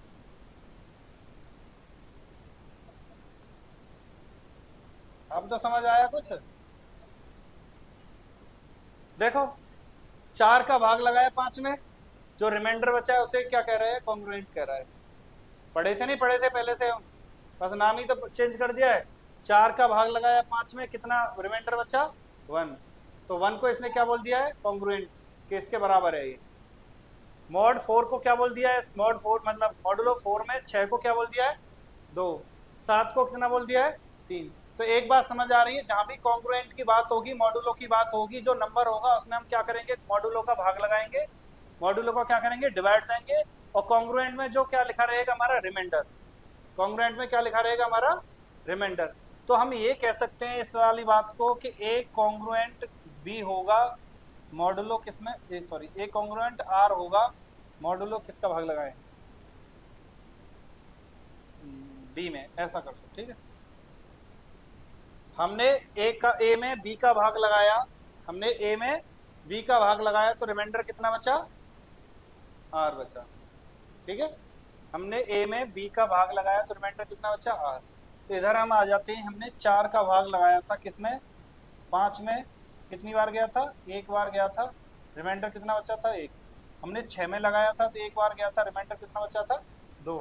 तो आपको क्या पता, 6 बराबर में इसने क्या किया होगा, 4 इंटू 1 प्लस 2। बताना एक बार, यही बात तो हुई। तो एक नाम और आएगा इस मॉड्यूलो से, कॉन्ग्रुएंट मॉड्यूलो से आगे, जिसका नाम होगा डिवीजन एल्गोरिथम। क्या नाम होगा, डिवीजन एल्गोरिथम। ये भाई साहब बिना बात के परेशान कर रहे हैं, मतलब अपना नाम अलग ही बनाने आ गए। इस वाली बात को इन्होंने अपने नाम से बोल दिया है, इस वाली बात को इन्होंने अपने नाम से बोल दिया है कि उन्होंने कहा है कि अगर आप किसी में डिवाइड दोगे तो रिमाइंडर जो बच के आएगा ए बराबर, इन्होंने लिखा है ए बराबर बी क्यू प्लस आर। ए बराबर क्या लिखा है, B q plus are.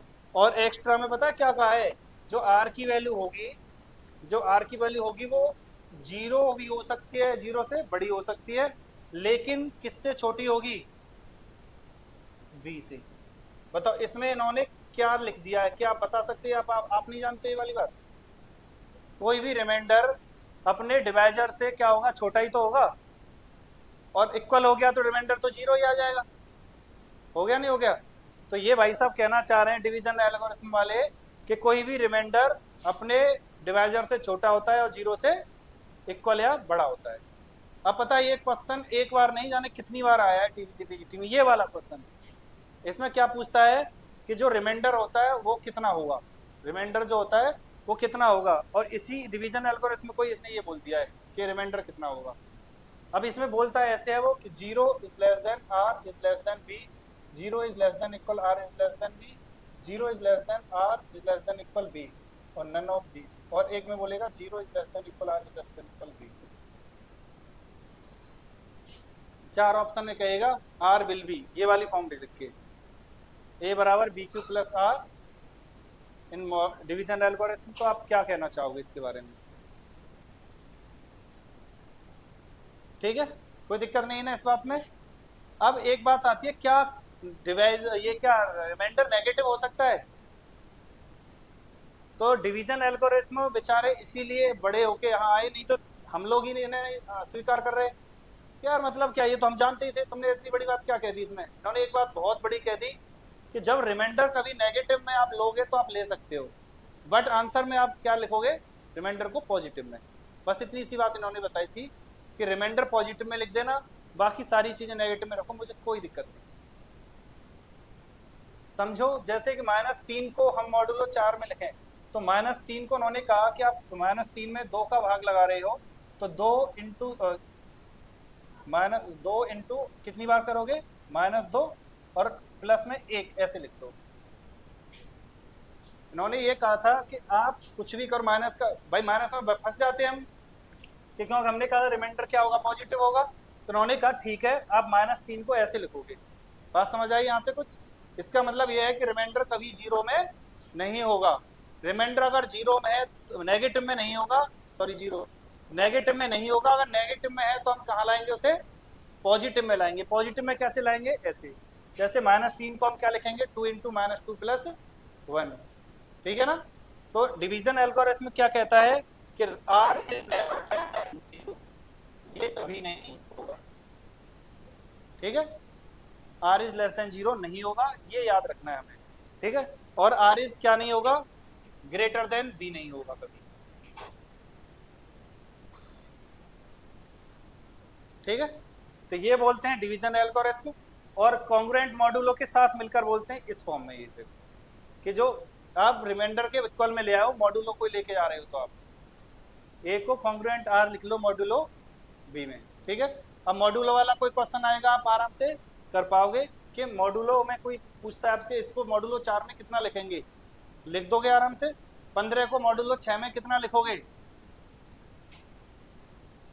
Modulo 6 में कितना लिखोगे 15 को। मैं आपसे कहूं कि 15 कॉन्ग्रुएंट क्या आएगा यहाँ मॉड्यूलो 6 में 3, ठीक है ना। तो ये बात आपकी समझ आ गई ना अच्छे से। तो बताओ 20 को मॉड्यूलो 5 में कितना लिखोगे, 0, ठीक है ना। 18 को मॉड्यूलो 2 में कितना लिखोगे, 0, ठीक है। -5 को मॉड्यूलो 2 में कितना लिखोगे, हाँ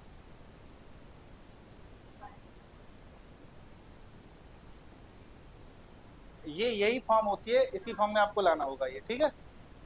और कोई कहे आपसे, अब समझ आ गया नहीं मॉड्यूलो वाली कहानी। अब इस मॉड्यूलो से क्या बना वो आगे चलें थोड़ा सा। अब वंश के पीछे नहीं पड़ना है, बस ये देख लेना है आपका किसका भाग कितने मॉड्यूलों में पूछ रहा है, उतने मॉड्यूलों के अंडर में रिमाइंडर रख के आप कितना भी उसे बोल सकते हो। ठीक है, हटाएं से अब।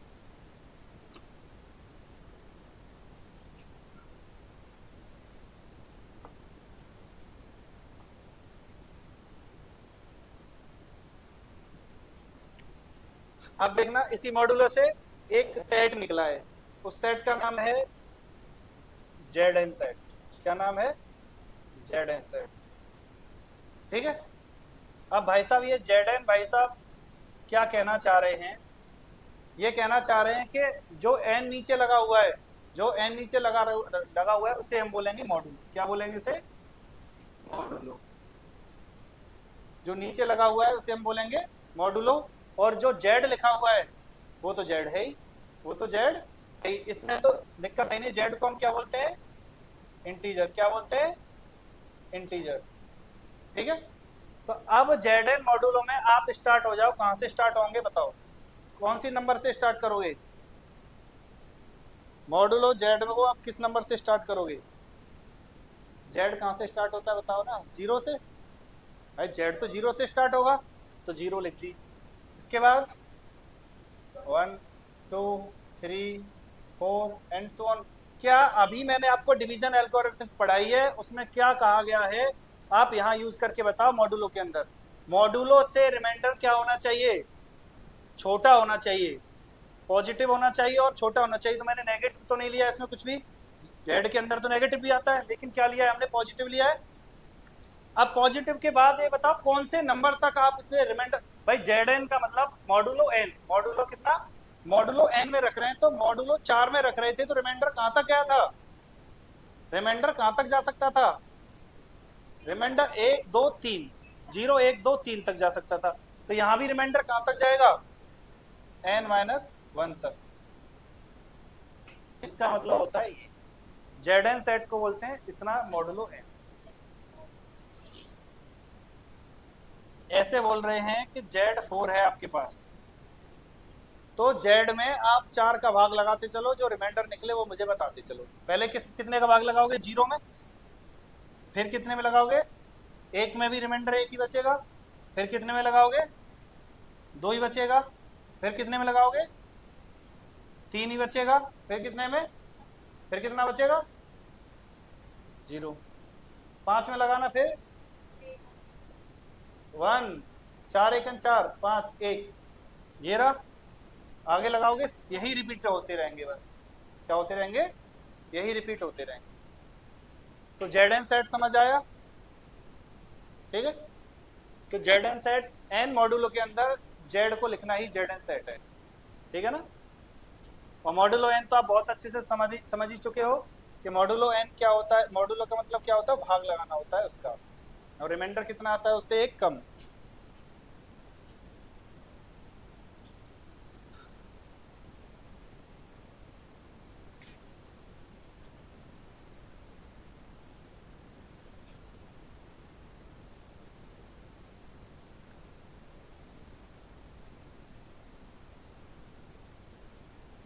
हो गया? अब क्या आपने अभी देखा कि इन्होंने 0 का भाग 0 में दिया था, 0 बचा था। दोबारा 0 कब आया था? 4 में भाग देने पर। फिर से 0 कब आएगा? मॉडुलो 4 था ना यार, 4 8 में देने पर। तो भाई साहब इनमें ग्रुपिंग बन गई। मतलब उसने कहा, ये चिल्लाया, मैं मेरे मेरे वाले मेरे पास आओ।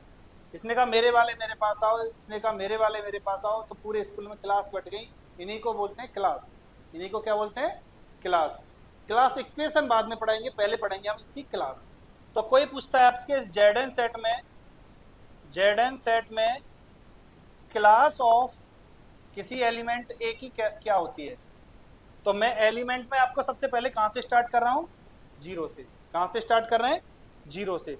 तो इस क्लास ऑफ 0 को हम इस वाले ब्रैकेट में ऐसे कोई लिखा हुआ मिले तो आप समझ जाना, इसका मतलब होता है क्लास। क्या मतलब होता है? Class of 0। क्लास ऑफ 0 इस वाले ब्रैकेट में आए तो क्लास ऑफ 0। इन भाई साहब का 0 का क्या मतलब है? भाई साहब जो जो 0 के पास आ रहे हो सब आओ मेरे पास। जो जो 0 के पास आ रहे हैं वो सब लोग मेरे पास आओ। तो क्या आप बता सकते हो 0 के पास कौन कौन आ रहा है? 0 4, 8, 12, ऐसे ही तो आएंगे सब, ऐसे ही तो आएंगे। और कोई आए तो बताओ, नहीं आएगा। आप अगर आपसे पूछे भाई साहब आप 1 की क्लास बताओ, तो 1 की क्लास कितनी बनेंगी?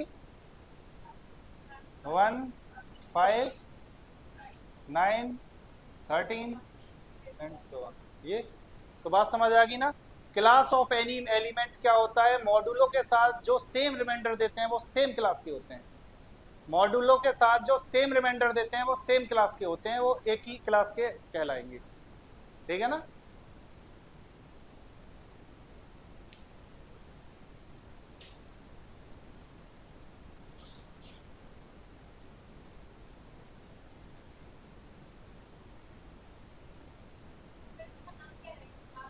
क्लास ऑफ एलिमेंट,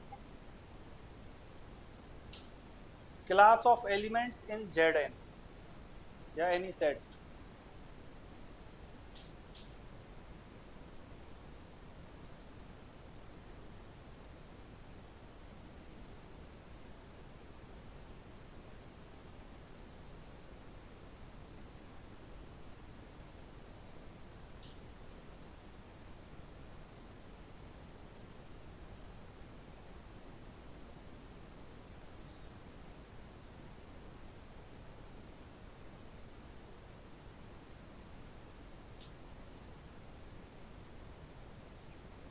अब देखो ये सब क्लास कैसी है? इक्विवेलेंट है, इक्विवेलेंट है बिल्कुल। मतलब जो 4 की क्लास होगी वही 0 की होगी, जो 0 की होगी 8 की, 8 की होगी वही 12 की।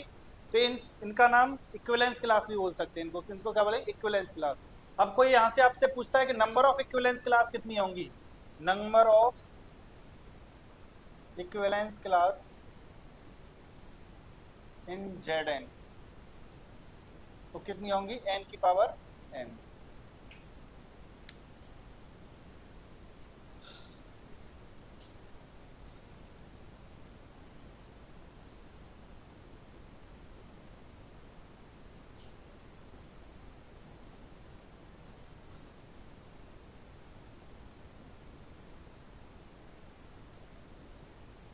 अब देखो इक्विवेलेंस से एक बात और याद आई, इक्विवेलेंट सेट वाली। इक्विवेलेंट सेट, तो इक्विवेलेंट सेट जैसे कार्डिनलिटी हम पढ़ा रहे थे अभी, काउंटेबिलिटी, तो उसमें एक बात याद रखनी है, अगर ये दोनों कार्डिनलिटी बराबर हैं तो हम इसे बोलेंगे ए इक्विवेलेंट बी। इसी साइन होता है इक्विवेलेंट का। एक था इक्विवेलेंट, एक था इक्वल सेट। इक्वल सेट में तो एलिमेंट भी सेम ही होने चाहिए। अब इक्विवेलेंट सेट में क्या होना चाहिए? बस उनके नंबर ऑफ एलिमेंट सेम हो। मतलब 4 इसमें है, 4 इसमें है, तो इक्विवेलेंट होंगी। जैसे मैं आपसे कहूँ ए के अंदर अगर मेरे पास 1, 2, 3, 4 है, और बी के पास मेरे पास ए बी सी डी है, तो ए इक्विवेलेंट क्या होगा? बी। ठीक है ना। तो आप यहां से एक बात तो समझ गए होंगे कि आपके ए बी ये कोई सेट है, ये किसके इक्विवेलेंट होगा? ए बी के। याद आ गई ना क्यों? क्योंकि इसकी भी कार्डिनलिटी आर, इसकी भी कार्डिनलिटी आर, बड़ा वाला आर, समझ रहे हो ना। तो ये बराबर एक दो से कोई फर्क नहीं पड़ता, तो उस वाली सीन में।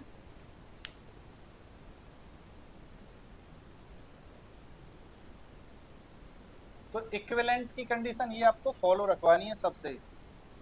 मतलब अगर इक्विवेलेंट पूछता है तो बस एलिमेंट का नंबर इक्वल होना चाहिए, वो इक्विवेलेंट सेट बन जाएंगे।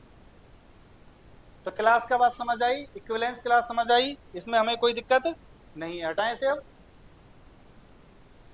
तो देखो जेड एन में ही और कुछ बात करें।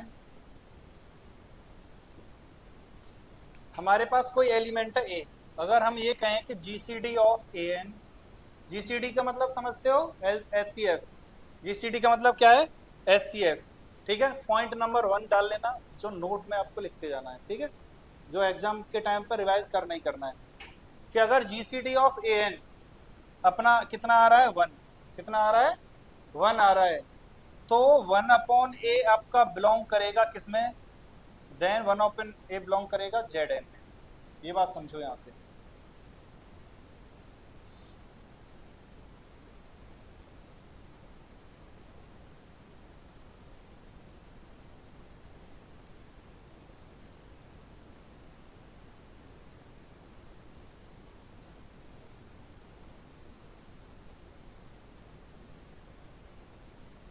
देखो ए कोई भी एलिमेंट है और एन क्या है आपका, मॉडुलो एन के साथ जो जेड एन सेट की बात कर रहे हैं, जो जेड एन में एन जो बात कर रहा है वो है एन। ठीक है। अगर मैं आपसे पूछूं यहाँ से, क्या वन बाई टू, क्या वन बाई टू आपका जेड फोर में बिलोंग करता है? क्या one by two Z four में बिलोंग करता है? तो वन बाई टू का मतलब पहले समझिए, इसको हम बोलते हैं टू का इनवर्स। क्या बोलते हैं? वन बाई टू, टू का इनवर्स। ठीक है। इस हिसाब से देखा जाए तो वन बाई टू, टू का इनवर्स मल्टीप्लीकेशन में कह रहा हूँ, कोई पूछे मल्टीप्लीकेशन में टू इनवर्स पूछता है तो वन बाई टू होगा। लेकिन अभी हमसे वो पूछ रहा है क्या वन बाई टू बिलोंग करता है जेड फोर में। लेकिन हमें क्या पता है कि अगर दो का जीसीडी, ए की वैल्यू क्या हो गई यहाँ पर दो, एन की वैल्यू कितनी होगी हमारे पास चार। क्या आपका जीसीडी दो और चार का कितना आ रहा है? दो, जो कितना आना चाहिए था? वन। तो हम कहेंगे one by two Z four में बिलोंग नहीं करता है।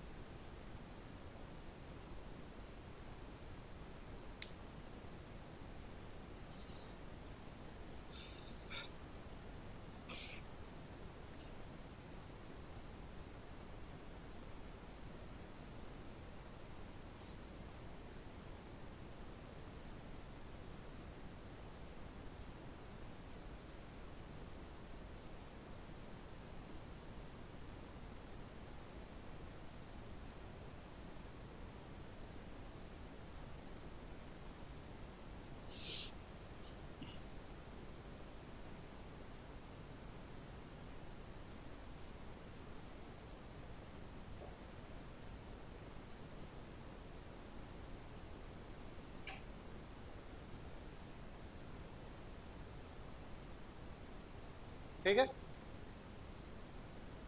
तो इसका मतलब आगे और समझते हैं थोड़ा सा और क्लियर करके, कि अगर मैं आपसे कहूँ टू बाई सेवन क्या बिलोंग करता है जेड फाइव में? टू बाई सेवन या two by five, two by seven तो बड़ा हो जाएगा अपने आप में, two by five Z seven में बिलोंग करता है क्या?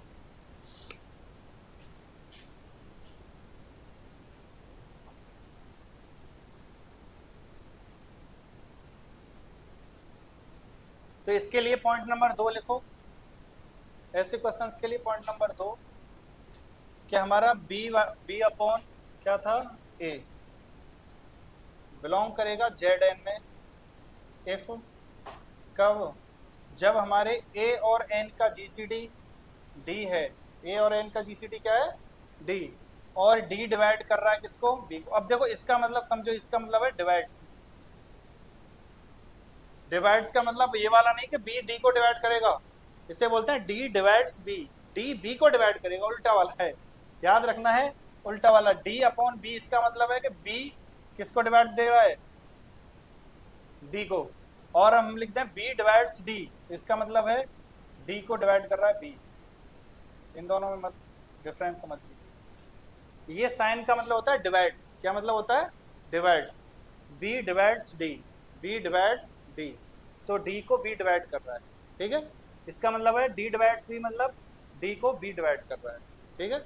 और इसका बी डिवाइड्स डी, तो इसमें दोनों में मतलब डी इसमें ऊपर है, इसमें इस साइड दिख रहा है ये।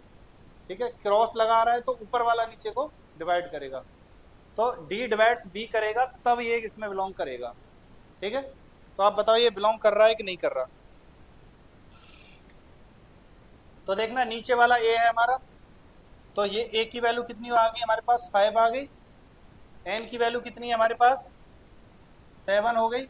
तो जी सी डी ऑफ 5 एंड 7 कितना हो गया? 1। क्या 1 डिवाइड्स करता है 2 को? क्या एक 2 को डिवाइड करता है? करता है। सोचना क्या, ये 2 को डिवाइड करता है, इसका मतलब 2/5 किस में बिलोंग कर रहा है? जेड सेवन में। जेड सेवन में। आपको ये कुछ मजा सा नहीं आया? जेड सेवन की बात कर रहे हैं और अपॉन में ये चल रहे हैं यहाँ। इसका मतलब ये है कि क्या जेड सेवन में, जेड सेवन में 5 के साथ कोई एलिमेंट मिलेगा जो 2 बनाएगा?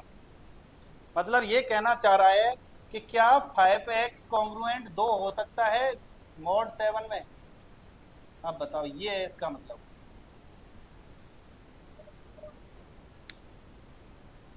ये वाला देखो, ए की वैल्यू 5 हो गई, एन की वैल्यू 7 हो गई, GCD 57 का कितना हो गया 1, मतलब यहाँ ये D की वैल्यू हो गई ना 1।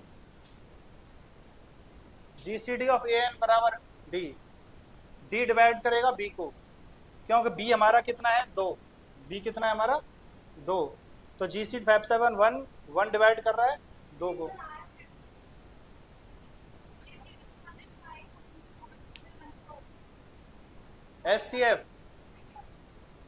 SCF मतलब कौन सा नंबर है जो 5 और 7 को डिवाइड करेगा,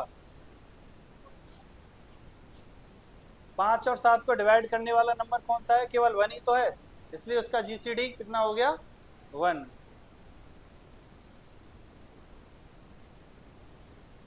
ठीक है, तो इसका मतलब ही ये होता है 5x कॉन्ग्रुएंट टू मॉड 7। तो आप अब अच्छे से समझदार हो चुके हो।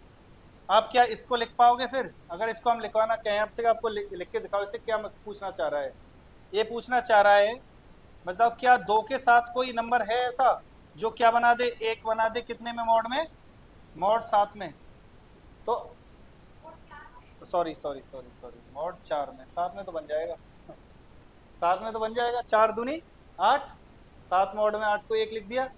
ठीक है, अब बताते हैं आपको, इनवर्स छोड़ के गए थे ना अभी आपसे, तो देखो इसका ही मतलब होता है कि जो जो x है वो कौन सी वैल्यू होगी जो इनवर्स देगी, तो ये 2 का इनवर्स मतलब 1/2 की जो बात कर रहे थे, 2 का इनवर्स कह रहे थे, मतलब ये कह रहे थे कि 2 के साथ किसका एलिमेंट का मल्टीप्लाई करें कि 1 आ जाए, क्या आ जाए 1 आ जाए, तो इसे बोलते हैं 2 का इनवर्स, क्या बोलेंगे उसे 2 का इनवर्स, तो 2 का इनवर्स मॉड 4 में एग्जिस्ट नहीं करेगा। ठीक है ना, बात समझ आई, 2 का इनवर्स Z4 में एग्जिस्ट नहीं करेगा। इनवर्स भी बताएंगे, आइडेंटिटी भी बताएंगे, अभी बस इतना याद रखना है कि GCD ऐसे निकालते हैं, मतलब दोनों का कॉमन फैक्टर मैक्सिमम कौन सा है, तो 1/a। ये डायरेक्टली कोई आपसे पूछे इसका इनवर्स एग्जिस्ट कर, अगर मैं आपसे पूछूं अब बताना यहाँ से, इसी को माइंड में रखते हुए, क्या 3 का इनवर्स, क्या 3 का इनवर्स Z7 में एग्जिस्ट करेगा, ये हम बताएंगे बाद में, लेकिन फिर भी आप थोड़ा सा इधर जाके सोचो, 3 का इनवर्स का मतलब ये पूछना चाह रहा है 1/3 बिलोंग करेगा Z7 में, ध्यान से देखो यही पूछना चाह रहा है ना ये, कि 1/3 बिलोंग करेगा क्या Z7 में, तो आप बहुत अच्छे से जानते हो 1/a मतलब a और 7 का GCD 1 तो करेगा, तो 3 का इनवर्स Z7 में बिलोंग करेगा, कोई दिक्कत नहीं है हमें, तो इनवर्स एग्जिस्ट कराने की बात आएगी तब ग्रुप में, तो हम आराम से यहाँ से करा पाएंगे, और इनवर्स निकालने की भी बात आएगी तो हम यहाँ से आराम से निकाल पाएंगे। 4 में 1 दे ऐसा, ऐसे पूछ रहे हो, नहीं है, नहीं है, इसीलिए ये एग्जिस्ट नहीं कर रहा है आपका ये वाला, सिंपल बात है, इनवर्स है नहीं इसलिए एग्जिस्ट नहीं कर रहा। आप कहो कि इनवर्स मिल गया हमें, इसमें एग्जिस्ट भी करना चाहिए, करा के देखो आप, क्या 3 के साथ कोई x ऐसा होगा जो 1 देगा Z7 में, मॉड 7 में, यही मतलब तो हुआ इसका, यही तो लिखा था हमने,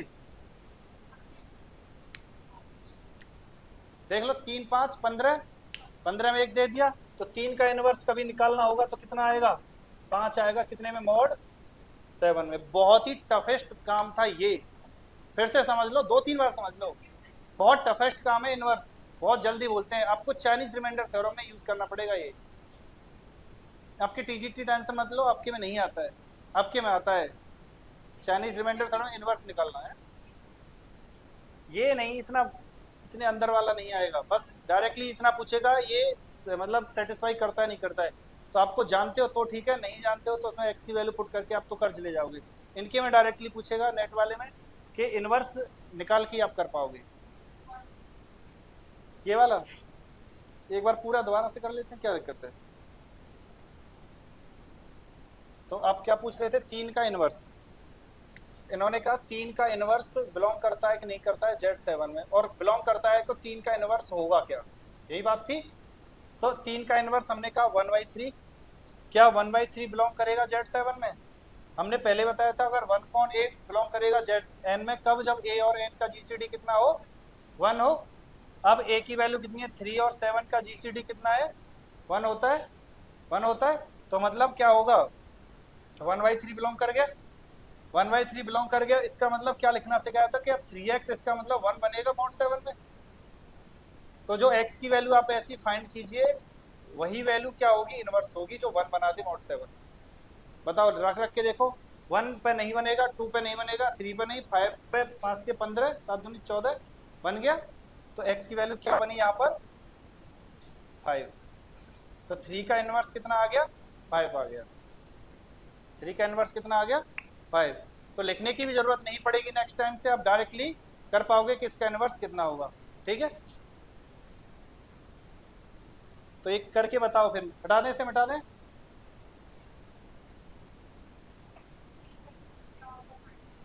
हाँ हाँ, वही तो पूछ रहे हैं, अब बताना जल्दी जल्दी थोड़ा सा।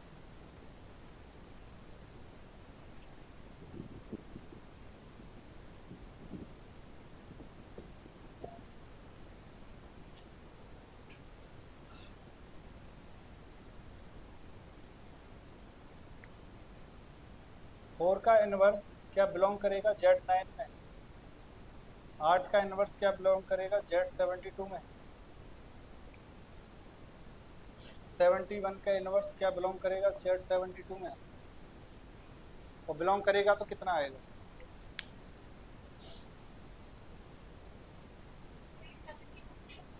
हाँ, 73 कर लूँ तो हमें क्या दिक्कत है।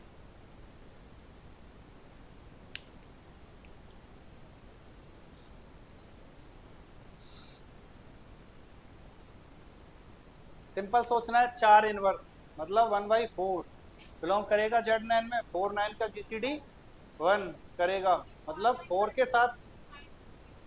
के साथ किसका मल्टीप्लाई करें कि 1 आ जाए 9 का डिवाइड देने के बाद। ये मतलब होता है इसका, 4 के साथ किसका मल्टीप्लाई करें कि 9 का डिवाइड देने के बाद 1 आ जाए।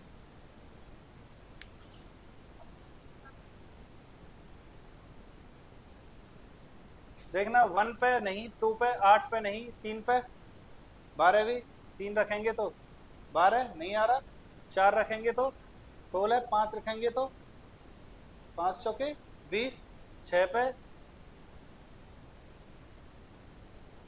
नहीं आ रहा, तो 7 रख के देखो फिर x बराबर 7, 7 चौके 28/9 आ रहा है 1। तो मतलब 4 का इनवर्स कितना हो गया, नहीं 7। ठीक है, तो ये पूछना चाह रहे थे बस।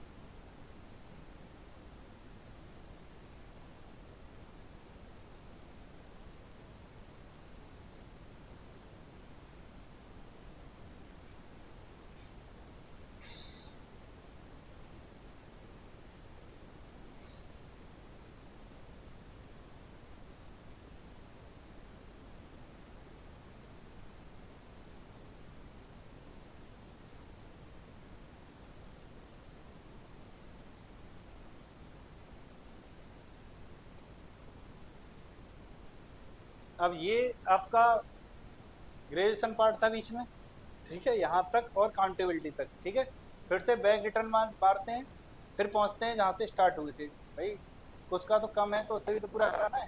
ठीक है, हटाना यहाँ से, हो गया। अच्छा, सबका आंसर देखो, इसका तो आ गया, निकाल लिया x बराबर 7। इसमें देखना 1/8 क्या बिलोंग करेगा Z72 में, क्योंकि 8 का और 72 का GCD क्या नहीं है, 1 नहीं है, तो बिलोंग नहीं करेगा, बिलोंग नहीं करेगा। ठीक है, नॉट बिलोंग। 73 और 72 का GCD देखना 1 आ रहा है तो बिलोंग करेगा। तो 73 में 72 का भाग लगाने पर 1 आना, x की वैल्यू क्या रखोगे, 1।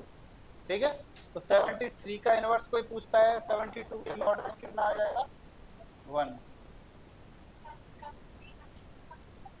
ठीक है, और कोई रह गया, यही थे ना 3। बताइए, ना समझ आया हो तो एक बार फिर से कहिए, ऐसी कोई दिक्कत नहीं, 2 मिनट और सही। कौन सी वाली बात नहीं आई। ओके, तो हम सर से बोल के जाएंगे, सर ने GCD नहीं बताया आपको भी। नंबर थ्योरी का GCD देखो, LCM जानते हो, SCF जानते हो, हाँ तो कहो। तो SCF का मतलब होता है GCD, SCF का मतलब होता है GCD। अब समझना, 2 और 4 का GCD निकालना है मुझे, 2 और 4 का। तो कोई नंबर ऐसा बताओ बड़े से बड़ा जो दोनों में भाग जा रहा हो, जिसका 2 में भी और 4 में भी, तो जिसका इसका जीसीडी हो गया 2। 6 और 8, ऐसा नंबर बताओ बड़े से बड़ा जो दोनों में भाग जा रहा हो, इसका जिसका 2, तो इसका जीसीडी भी हो गया 2। 5 और 3, बड़े से बड़ा नंबर बनाओ, बताओ जिसका जो दोनों में भाग जाए, 1। तुम तो कह रहे हो जानते नहीं हो, जानते तो ये तो जीसीडी बोलते हैं। अब देखो इधर आके देखो, 73 72 में कौन सा बड़ा नंबर बताओ जिसका भाग देने पर दोनों में भाग चला जाए। 1 ही तो है बस, 1 के अलावा किसी और का तो भाग जाएगा नहीं इनमें, तो जीसीडी 1। 8 और 72 में 8 का ही जा रहा है खुद। 8 और 72 का जीसीडी निकालें हम तो कितनी बार आएगा, 9। तो इसका जीसीडी कितना हो गया, 9। और ये नहीं घबराना, इसके ये साइन लग गया मतलब जीसीडी। फिर से समझो कि आप कंफ्यूज हो जाते, ये तो बताया था आपने ओपन इंटरवल। अगर बीच में मैंने क्या नहीं लगाया है, देखो बीच में मैंने क्या नहीं लगाया है, कॉमा नहीं लगाया, तो क्या है ये, इंटरवल। अगर मैंने इसमें ये कॉमा लगा दिया तो ये समझ जाओ क्या है आपका जीसीडी। ठीक है, मैथ्स का यही मतलब थोड़ा सा झंझट है। किसके साथ, तो भाई 8 ही तो लिखा है, 9 दिख रहा था आपको, 8 ही लिखा है। ठीक है, तो दोनों में 8 का भाग जा रहा है, तो जीसीडी 8। ठीक है,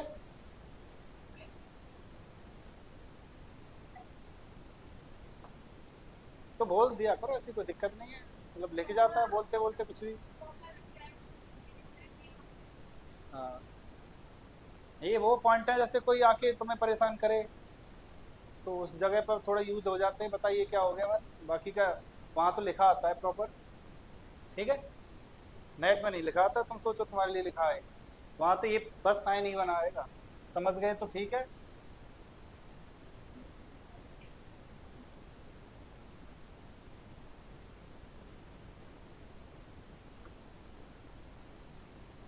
तो भाई साहब, हम उम्मीद करते हैं कि आपको सेट वाला सीन जो है थोड़ा थोड़ा वेन डायग्राम बता ही देते हैं। उम्मीद क्या करते हैं, फिर वो कहेंगे हम कुछ नहीं जानते, ऐसा सोचो।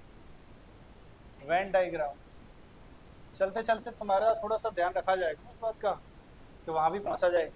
वेन डायग्राम समझ गए तो पूरा सेट समझ गए, कोई फॉर्मूले की जरूरत नहीं, कोई किसी की जरूरत नहीं। फॉर्मूले तो अभी देखो ऐसे भी आएंगे, एन ए यूनियन बी। आप कह रहे होगे कि सेट खत्म कर दिया, ये कभी हमने देखा ही नहीं अभी, है कि नहीं। इसका मतलब होता है यूनियन निकालने का मतलब या तो ए या तो बी, दोनों का संख्या पूछे तब, ए पूछे या बी पूछे या कम से कम एक पूछे, या एटलीस्ट इसमें पूछता है एटलीस्ट 1, एटलीस्ट पूछे तब भी यूनियन आएगा। ठीक है, और किसी के द्वारा काम किया जाना है तब भी बनाएगा, ये यूनियन वाला आएगा। तो इससे हमें लेना देना है नहीं, हम आते हैं इस अपने वेन डायग्राम पर। ठीक है, तो इसका ये हो गया ए और ये हो गया हमारा बी, दो के लिए बता रहे हैं अभी। ठीक है, तो यहाँ समझना है हमें, ये वाला जो पोर्शन होगा टोटल, इसे कहेंगे ए यूनियन बी।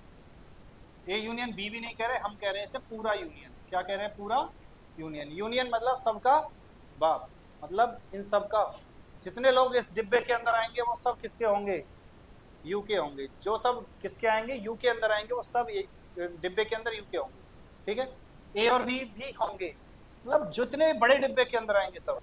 ठीक है, अब मैं आपसे पूछूं कि ए वाला हिस्सा कौन सा है और बी वाला हिस्सा कौन सा है, और दोनों के कॉमन वाला हिस्सा कौन सा है। इंटरसेक्शन। इंटरसेक्शन का मतलब यहां समझना है एंड। क्या समझना है, एंड। ठीक है, राम और श्याम के पास क्या क्या खाते पीते हैं। एक क्वेश्चन सुना होगा ना कि 80 लोग चाय पीते हैं, 25 लोग आम खाते हैं, टोटल 50 लोग हैं, तो दोनों चीज़ें कितने लोग खाते हैं, ऐसा कुछ। तो ऐसा कुछ में दोनों की बात करेगा तो एंड आएगा। क्या आएगा, एंड आएगा। ठीक है, यहाँ से बीच वाला एंड बताता है, ये वाला जो पोर्शन होता है ए ओनली बताता है, ये वाला पॉइंट है ये क्या बताता है, ओनली बी। ठीक है, अब बात आते हैं कि ये क्या मतलब बता दिए, तो हम जानते थे पहले से। और टोटल बी तो ये बताएगा, ब्लैक वाला हिस्सा भी और ये वाला हिस्सा भी, ये वाला हिस्सा भी, ये वाला हिस्सा भी, लेकिन ये कॉमन हिस्सा बताएगा बीच वाला, केवल बी वाला जो ए नहीं है वो ये बताएगा, ओनली बी वाला। ठीक है। अब एक बात पूछूं मैं आपसे यहाँ से कि ए माइनस बी मुझे बताए कौन सा वाला हिस्सा है। याद रखो और ध्यान रखो, इसलिए फॉर्मूले हमने नहीं लिखा है। आप कहोगे फॉर्मूले लिखाए नहीं सेट में, खत्म कैसे कर दिए, इसके भरोसे किया है हमने। अब ये समझना है हमें, ए माइनस बी मतलब ए में से बी वाला भाग हटा दो, ए में से बी वाला भाग हटा दो, ए में से बी वाला भाग हटाएंगे हम तो ए वाला भाग ही तो बचेगा, ये वाला। समझ आ गया ना। अब केवल इसके अंदर ये दो हैं तब तक तो हम ओनली ए बोल सकते हैं इसे। ठीक है। और ए में से बी हटाना है तब भी बोलेंगे। ये वाला जो ओनली ए वाला हिस्सा है, इतना वाला, इसकी वैल्यू ओनली, हमने ए लिख रखा है, क्या बोल देंगे हम, क्या, ए माइनस बी। कोई दिक्कत?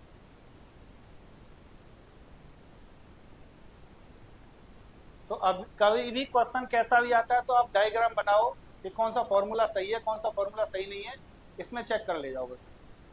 इसमें चेक करते ही आपके आंसर, आपके सारे क्वेश्चंस बिल्कुल क्लियर जाएंगे। आप कहोगे यार बना रहे हो ऐसे ही, ऐसी बात है तो इसका बताओ कि दिखाओ, तब बताएं ये सही है गलत है। बात सही है नहीं सही है भाई, ये फॉर्मूला चेक करके बताओ आपने सही बताया नहीं बताया, तो आ जाओ भाई साहब बताओ पहले, ए इंटरसेक्शन बी कौन सा पार्ट है, ये वाला पार्ट है इंटरसेक्शन बी, और इसका क्या निकालना है हमें, डैश कंप्लीमेंट, मतलब इससे बाहर वाला, इसे छोड़ दो बाकी सबको लो, यही तो मतलब हुआ। इसे छोड़ दिया हमने, बाकी ये सब पूरा ले लिया, ये सब पूरा हम ले चुके हैं। ठीक है, ले लिया। अब हमने कहा कि ए डैश मतलब ए को छोड़ो बाकी पूरा हिस्सा लो, ए को छोड़ो बाकी पूरा हिस्सा लो, ए डैश यही तो मतलब हुआ।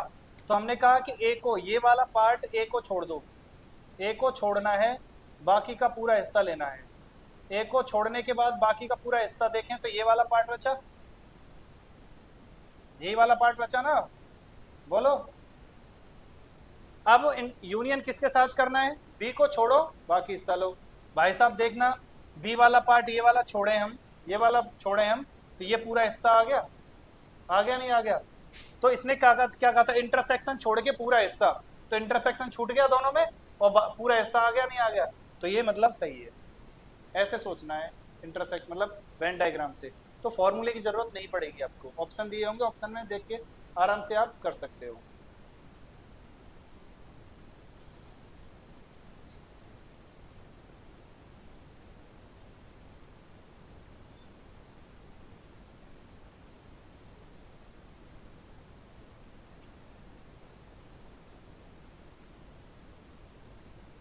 हो गया, ये तो आप जानते हो, नॉर्मली प्रैक्टिस करोगे तब समझ आ जाएगा। ठीक है, दो चार क्वेश्चन की प्रैक्टिस करना, बाकी का नहीं तो एक दो क्वेश्चन कल करा देंगे, ऐसी दिक्कत वाली बात नहीं है। बट आज कल की क्लास के लिए आज थोड़ा सा बता दें जिससे कि कल हम कंटिन्यू कर सकें।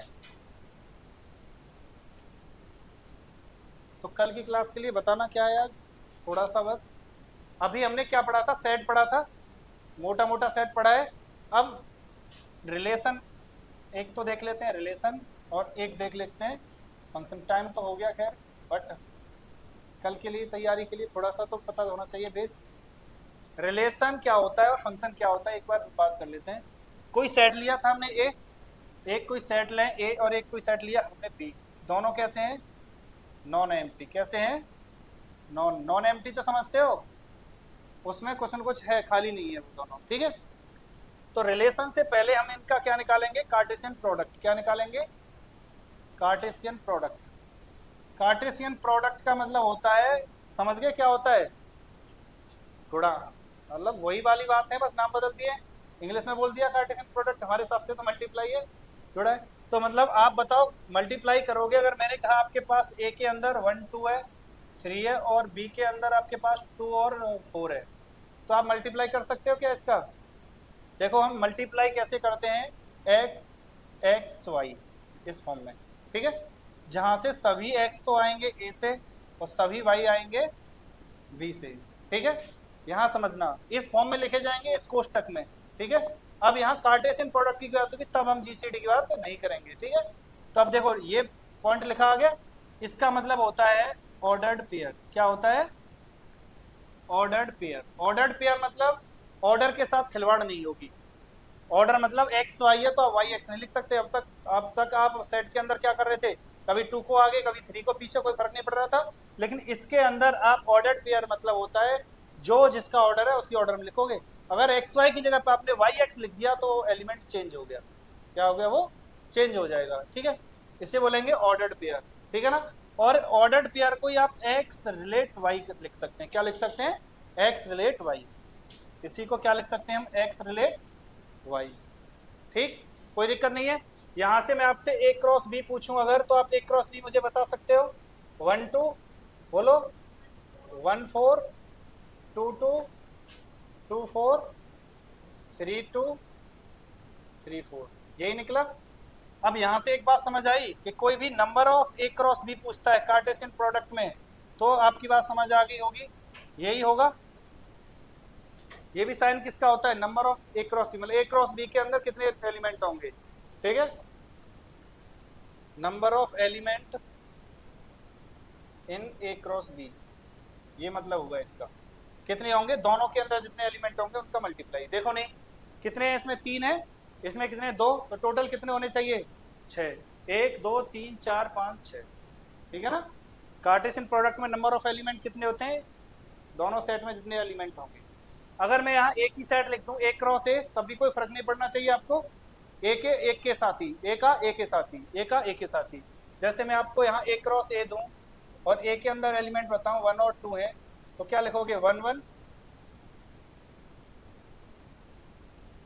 1 1 लिखोगे पहले, फिर 1 2, 2 1 और 2 2। कोई दिक्कत तो नहीं है यहाँ। और यहाँ कोई मैं आपसे पूछूं इसके अंदर एलिमेंट कितने होंगे? एन ए क्रॉस ए में एन स्क्वायर ही तो होंगे, 4। या आप यही तो लिखोगे एन इंटू एन। भाई एन इंटू एन ही तो लिखोगे इसे। एन इंटू एन क्यों लिखोगे? क्योंकि पहले में भी एन, दूसरे में भी एन। मैंने ये एन स्क्वायर इसलिए कर दिया कि n into n n square होता है। ठीक है, सेम टू सेम करेंगे तो एन स्क्वायर, अलग अलग करेंगे तो दोनों का अलग अलग मल्टीप्लाई। मतलब सीधी सी बात है, जो दो सेट ले रहे हो उनका मल्टीप्लाई करेंगे उनके एलिमेंट का, तब तक आप क्या कह दोगे? वो number of elements in Cartesian product. और कार्टेशियन प्रोडक्ट के अंदर जो ये नंबर है ये क्या बनेंगे? अब एलिमेंट। कार्टेशियन प्रोडक्ट के एलिमेंट क्या हो गए? ऑर्डर पेयर में। किसमें हो गए? ऑर्डर पेयर में। ऑर्डर पेयर में हो गए। अब भाई साहब ऑर्डर पेयर में रिलेशन, ऑर्डर पेयर में से कुछ एलिमेंट उठा के, ऑर्डर पेयर में से कुछ एलिमेंट उठा के हम क्या बनाते हैं? रिलेशन बनाते हैं। इसका मतलब ये समझे, ये क्या हो गया? जो रिलेशन होगा वो क्या होगा? ए क्रॉस बी का सबसेट। रिलेशन होगा वो ए क्रॉस बी का क्या होगा? सबसेट होगा। तो इसके ही कुछ एलिमेंट को उठा के हम क्या बनाते हैं? रिलेशन बनाते हैं। तो अब टाइम कुछ ज़्यादा ही हो जाए, इसलिए आगे नहीं बढ़ाते हैं। कल ही देखेंगे रिलेशन का बचा पार्ट, और फंक्शन में 1 1 ऑन तो पढ़ा देंगे। उसके बाद फिर से अपना नंबर थ्योरी में चले जाएंगे। और कोई दिक्कत परेशानी बोल सकते हो।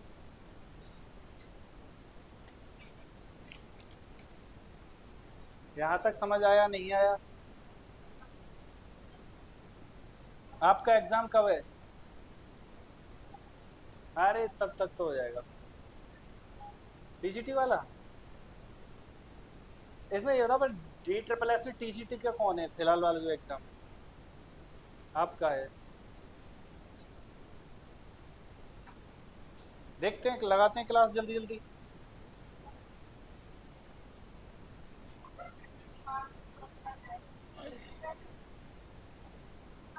आपका एग्जाम कब है नीम सेट का?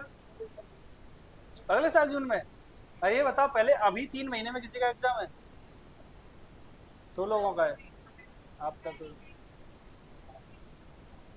अभी, तुम्हारा तो बाद में, बाद वाले 2 लोगों का है एक्स्ट्रा। चलो कल से धीमे कर देंगे। 2 लोगों के लिए इतनी जल्दी नहीं जा सकती। मैंने सोचा अब सबका एग्जाम है अगले महीने, मतलब इसलिए मैंने ये लपेटा इतना जल्दी जल्दी। ये कम से कम 2 क्लास का लपेटा एक क्लास में।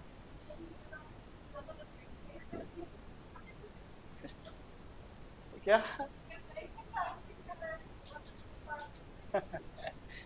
नहीं, कल से धीमा कर देंगे, कोई दिक्कत वाली बात नहीं। नहीं, यही सोचा था मैंने। कई लोगों ने हाथ उठाए थे, 2 4 लगा, मुझे लगा 50% है तो जल्दी करवा देना चाहिए।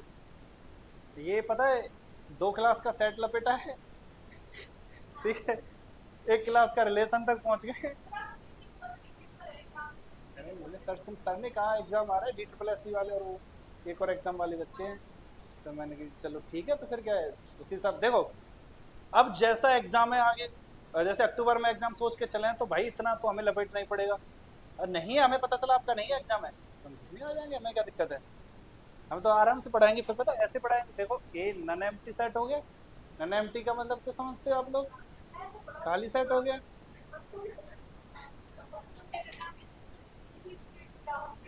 नहीं ये स्पीड थोड़ा सा वो क्रैश कोर्स टाइप की थी, मतलब थोड़ा सा स्पीड तो होता ही है।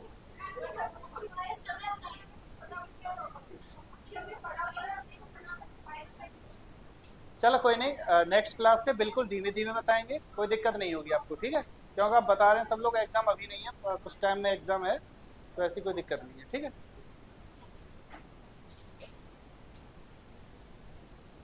आ रहे हैं, सर को भेज रहे हैं, आराम से बात कर लेना।